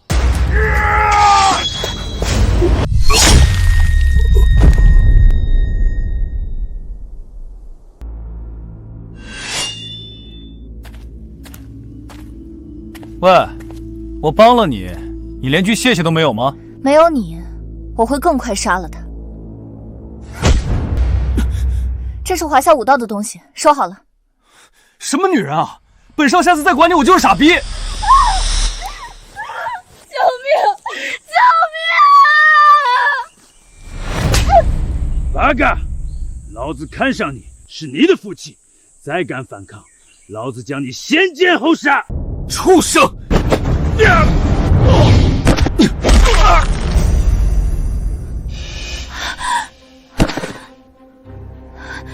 多谢少爷相救，举手之劳而已，不值一提。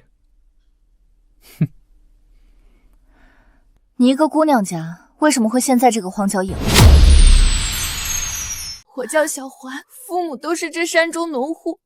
前几日村子里来了一伙东瀛人，强行要征收我们的土地，我们不从，就对拳打脚踢，还将我掳走。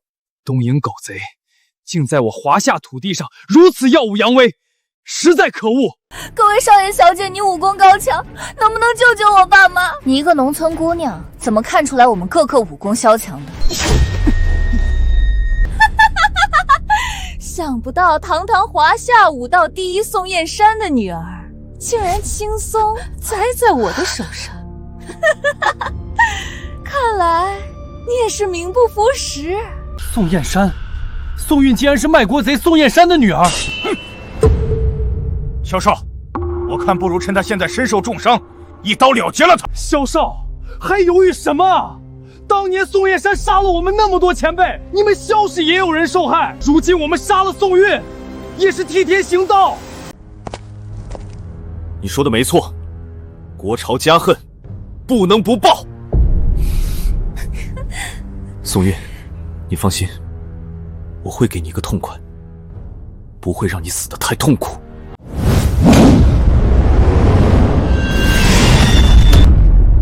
东瀛狗贼，你想让我们自相残杀？做梦！萧少说的对，宋家的仇先放在一边，解决东瀛狗贼再说。哼，现在轮到你。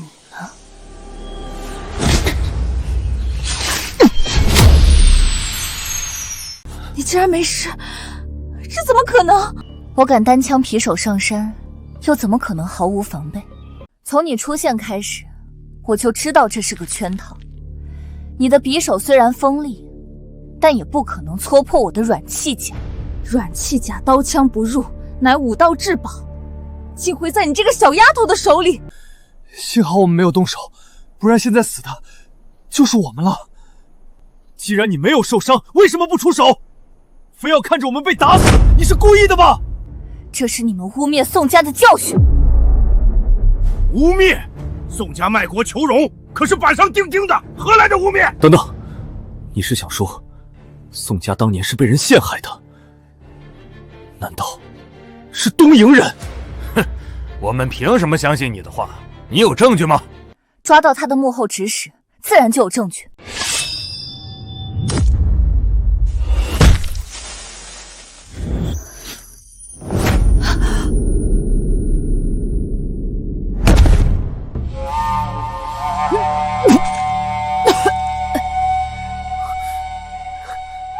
你别再运功了，这银针已经流进身体，根本无法运功逼出。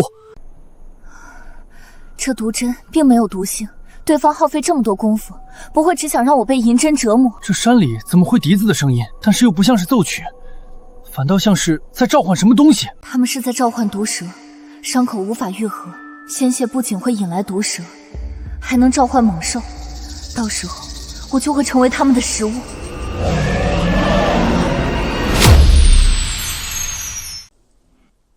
这是解毒丹，你们先吃了，寻常毒物不敢近身。你这个宋家余孽，会有这么好心？该不会是想趁机毒死我们吧？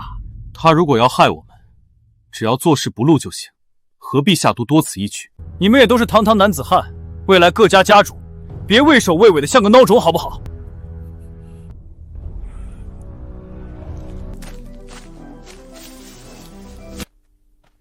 你拿这些药草干什么？我师父曾说过，天下万物相生相克，凡有毒物者，7步内必有解药。药材混上这解毒丹，铺在四周形成结界，任何毒物都不敢靠近。你是要运功逼出毒针吗？你们只要乖乖待在结界里，就会安全。小少，这可是诛杀宋家余孽的良机呀！要不然我们……宋运几次三番救我们，要是我们真的干出背后偷袭的事，跟那些东瀛狗有什么两样？萧少说的是，看在他救我们一命的份上，我们替他护法，只当报答。这毒针虽在我周身经脉运转，无法轻易逼出，但师父曾教我倒转经脉之法，或可一试。此处经脉乃是你功法死门，一旦被敌人掌控，必死无疑。师父，那我该如何做？我来教你逆转经脉之法，待你学会，便可随意扭转体内穴位经脉，让敌人无法掌控。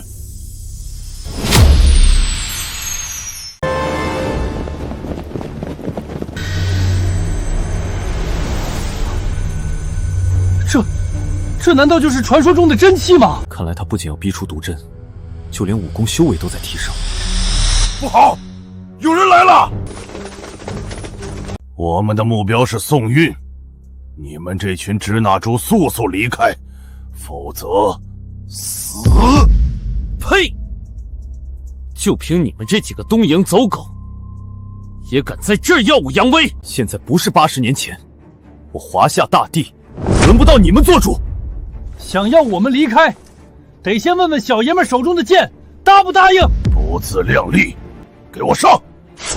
兄弟们，一代人有一代人的抗战，80年前我们的祖辈没有输，如今轮到我们，更不可能输！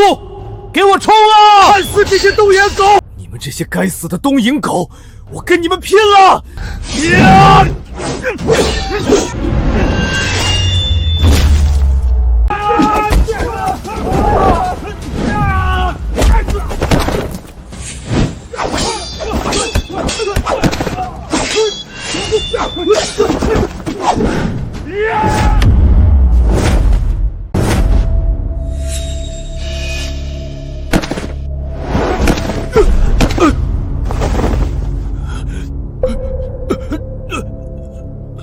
堂堂萧家少主，不过如此。呸！狗贼，要杀就杀，别说那么多的废话。不过，你敢杀我吗？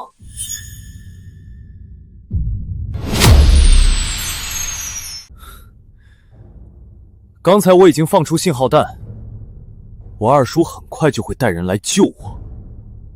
除了我，这里还有姚家、钱家的少主，个个都是华夏举足轻重的大家族。若我们死在这场赛事里，你们樱花国休想善了！哼，谁说是我们杀了各家少主？明明是宋家余孽狂性大发，为夺冠军，丧心病狂杀害各家少主。我东瀛武士拼尽全力，死伤无数，终杀了宋运，为华夏武道报仇。至于这手镯，也理当作为谢礼，归我们樱花国所有。原来你们的目的是要陷害宋运，正大光明的拿走手镯，无耻！华夏武道全都是一群垃圾，宋家铁骨铮铮，却被你们骂成卖国贼。宋家手镯自然该归我们。你是说，当年宋家是被你们陷害的？我们本以为毁了宋燕山的名誉，让他在华夏国无法存活，自然会投靠我们樱花国。哪知此人油盐不进，宁愿毁了宋家绝世秘籍，也不肯卖给我们。如此冥顽不灵之人，我们只能斩草除根。你们这群畜生！哈哈哈哈！当初走绕宋家最狠，最恨不得将他们挫骨扬灰的，可是你们华夏人自己，现在倒变得义正言辞了。哼！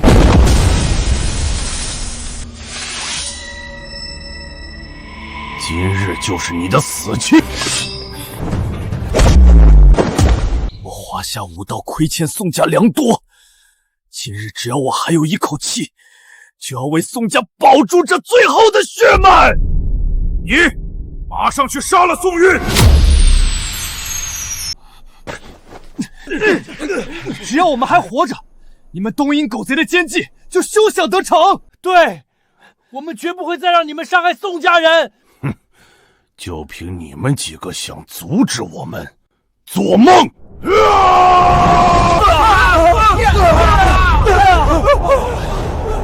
把这些人统统带走，我可没有耐心再陪他们玩了。不要啊！宋云醒了，他醒了！给我上，杀了他！蚍蜉撼树，找死！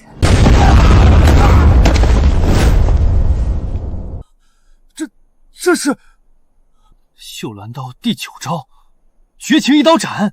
传闻中这是火焰神主的绝学，宋运竟练到了第9招，莫非他是？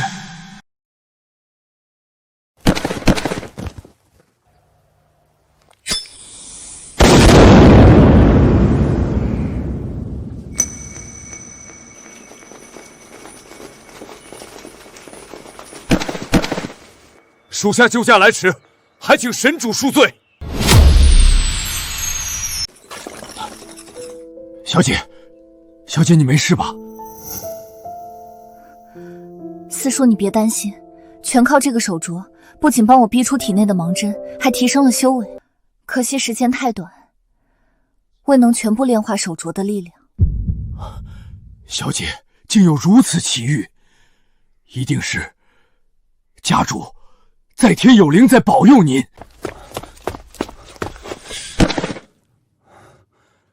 都是属下来晚，险些让神主遇险，还请神主责罚。刚才我闭关打坐，若非萧劲等人拼死相护，恐怕我也等不到你们支援。神主过奖，可静儿他们人呢？他们刚刚被东瀛人带走了。什么？神主，此次的武道比赛比往届危险100倍，看来是东瀛人故意设下的圈套。不错，他们想重演当年宋家灭门惨案，让我与整个华夏武道为敌，好夺走手镯。萧劲等人被带走，恐怕凶多吉少。神主，这次比赛的裁判已经被我们抓起来，说不定能从他口中问出些什么。来人，把他带上来！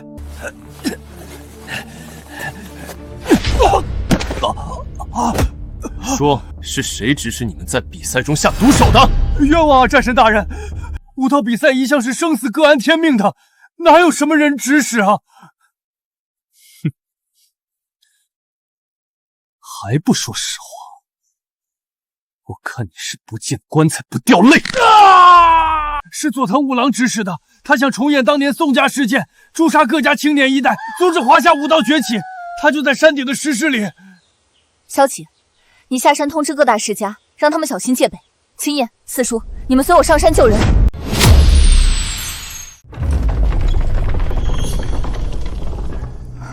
大家小心，恐防有诈，别走散了。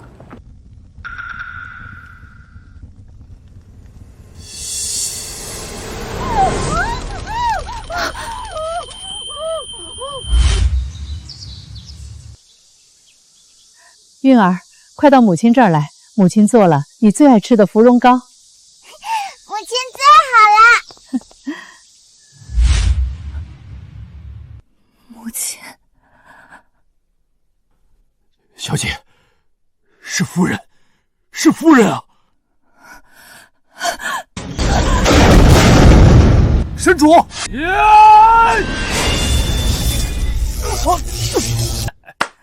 这是我纯钢打造的牢笼，上面还通了电，任何武器都休想能斩断。你们别白费心思了。佐藤五郎，不错，正是我。想不到你还挺厉害，竟然能一路过关斩将来到这里。可惜呀，你最终还是会死在这儿。我认得他，小姐，当初就是他到宋家威胁家主毒害武道同胞，诛杀宋氏满门。杀父之仇，不共戴天。佐藤狗贼，今日我就要拿你的人头祭奠我宋氏满门。宋月，如今你已是我的阶下囚，还敢如此大言不惭？哼，你以为区区铁笼就能困住我？做梦！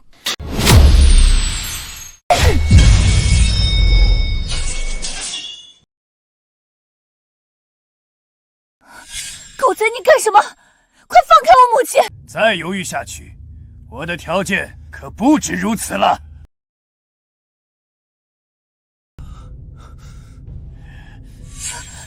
青叶，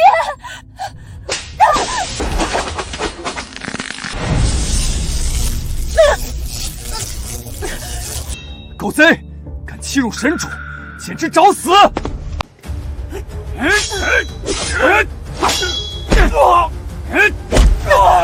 红云，马上让你的手下停手，否则我就拧断钱若云的脖子！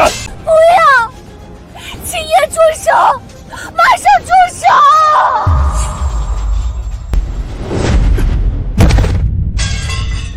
打开石门！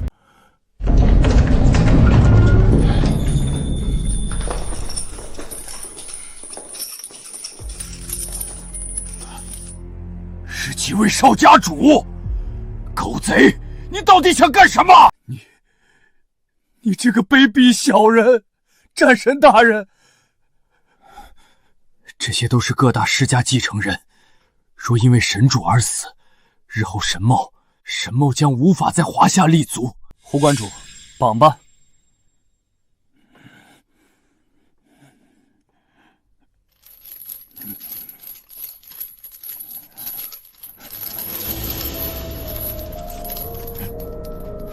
别想跟我耍把戏，用铁钩穿过他的琵琶骨，废了他的武功。狗贼，你找死吗？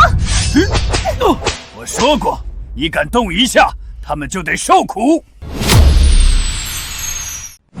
神主，我死不足惜，先救几位少家主和夫人。真是一条忠心的好狗，还不快做！再犹豫下去，我的条件可不止如此了。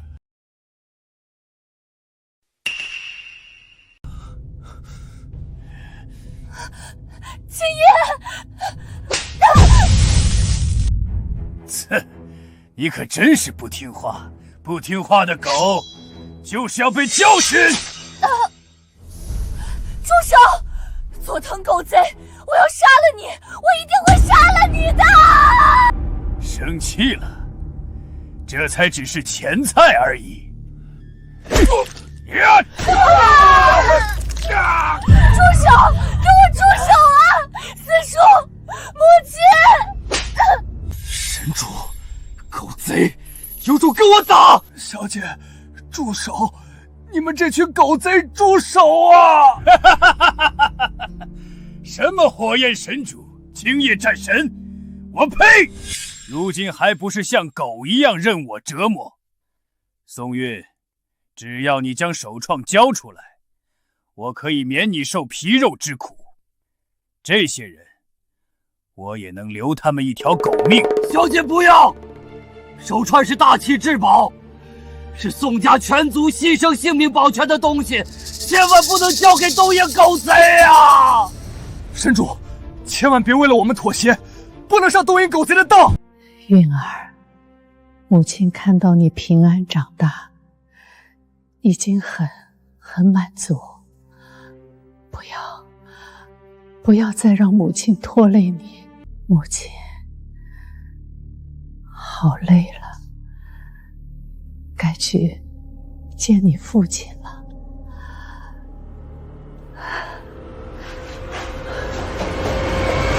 不要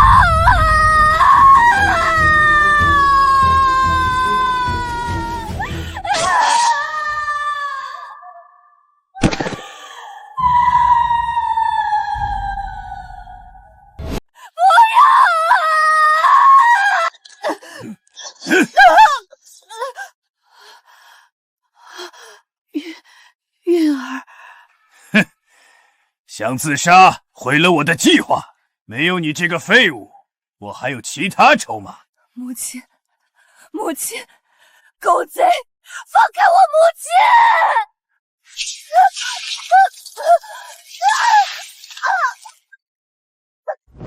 我给你机会，你却不珍惜，那我就自取。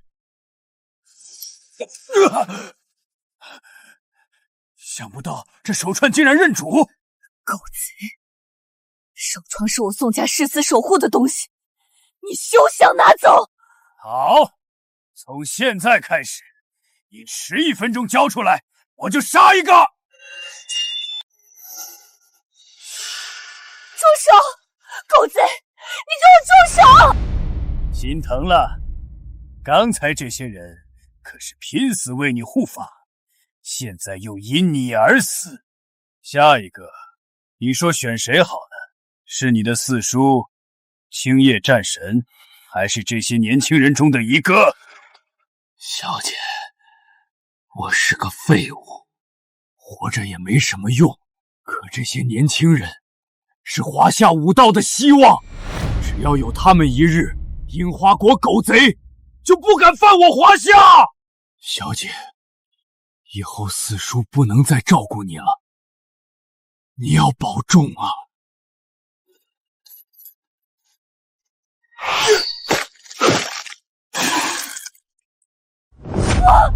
四叔，副馆主，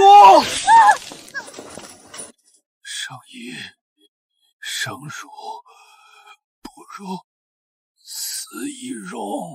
宋家世代忠烈，小姐勿忘啊！四叔，我记得生一术不如死一荣。四叔，我记得生一术不如死一荣。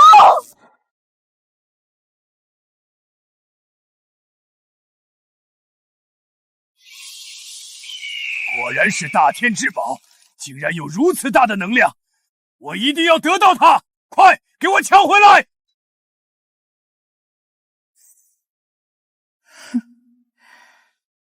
一群蝼蚁想偷我华夏至宝，你们也配！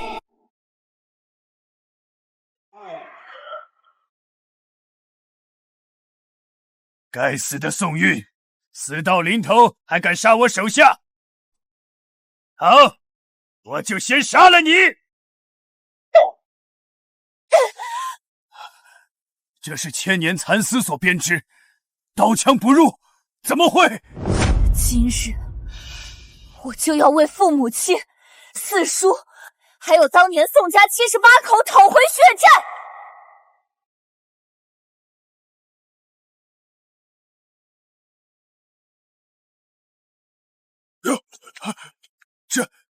这是什么功夫？这是老神主的火焰神诀，练成此功法者，一念可催动天象。佐藤，你的死期到了。想要我的命，没那么容易。神主小心，他要吸收其他斗鹰狗的功力。这是我佐藤家的黑暗秘术，至阴至毒，中者必死。妖魔邪祟，岂可战胜我华夏正气？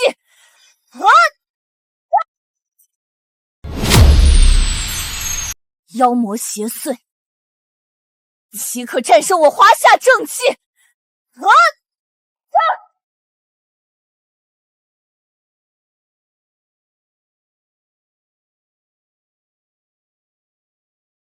母亲，母亲，你醒醒，醒醒啊！还好，还有气息。神主，胡关主还没死，他还有微弱的气息。神主，首创与火焰令都蕴含巨大的能量，如今您已将两者引为一体，若以您的鲜血为引，输出这股力量到夫人和胡关主身上，说不定可以起死回生。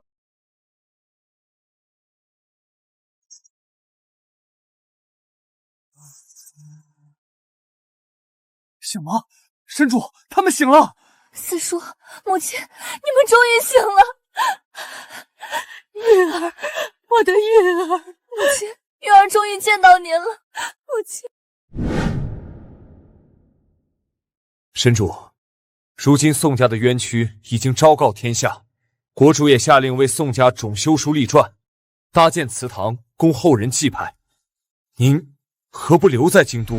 樱花国的阴谋被揭穿，如今正在大肆搜捕境内樱花残部，若神主在此，也能威慑他们。佐藤五郎已死，剩下的小喽啰不足为惧。国主将家父的骨灰归还，宋家也正在重建。我要带着母亲与四叔回去，让父亲落叶归根。既如此，我们就不多留神主了。日后你有任何吩咐，随时传信。倾城诀武功博大精深，希望你能带领京都各家少家主勤加修炼，日后也好为华夏武道尽力。神主放心，我一定好好修炼，不辜负您的期望。母亲，四叔，我们回家。好，回家。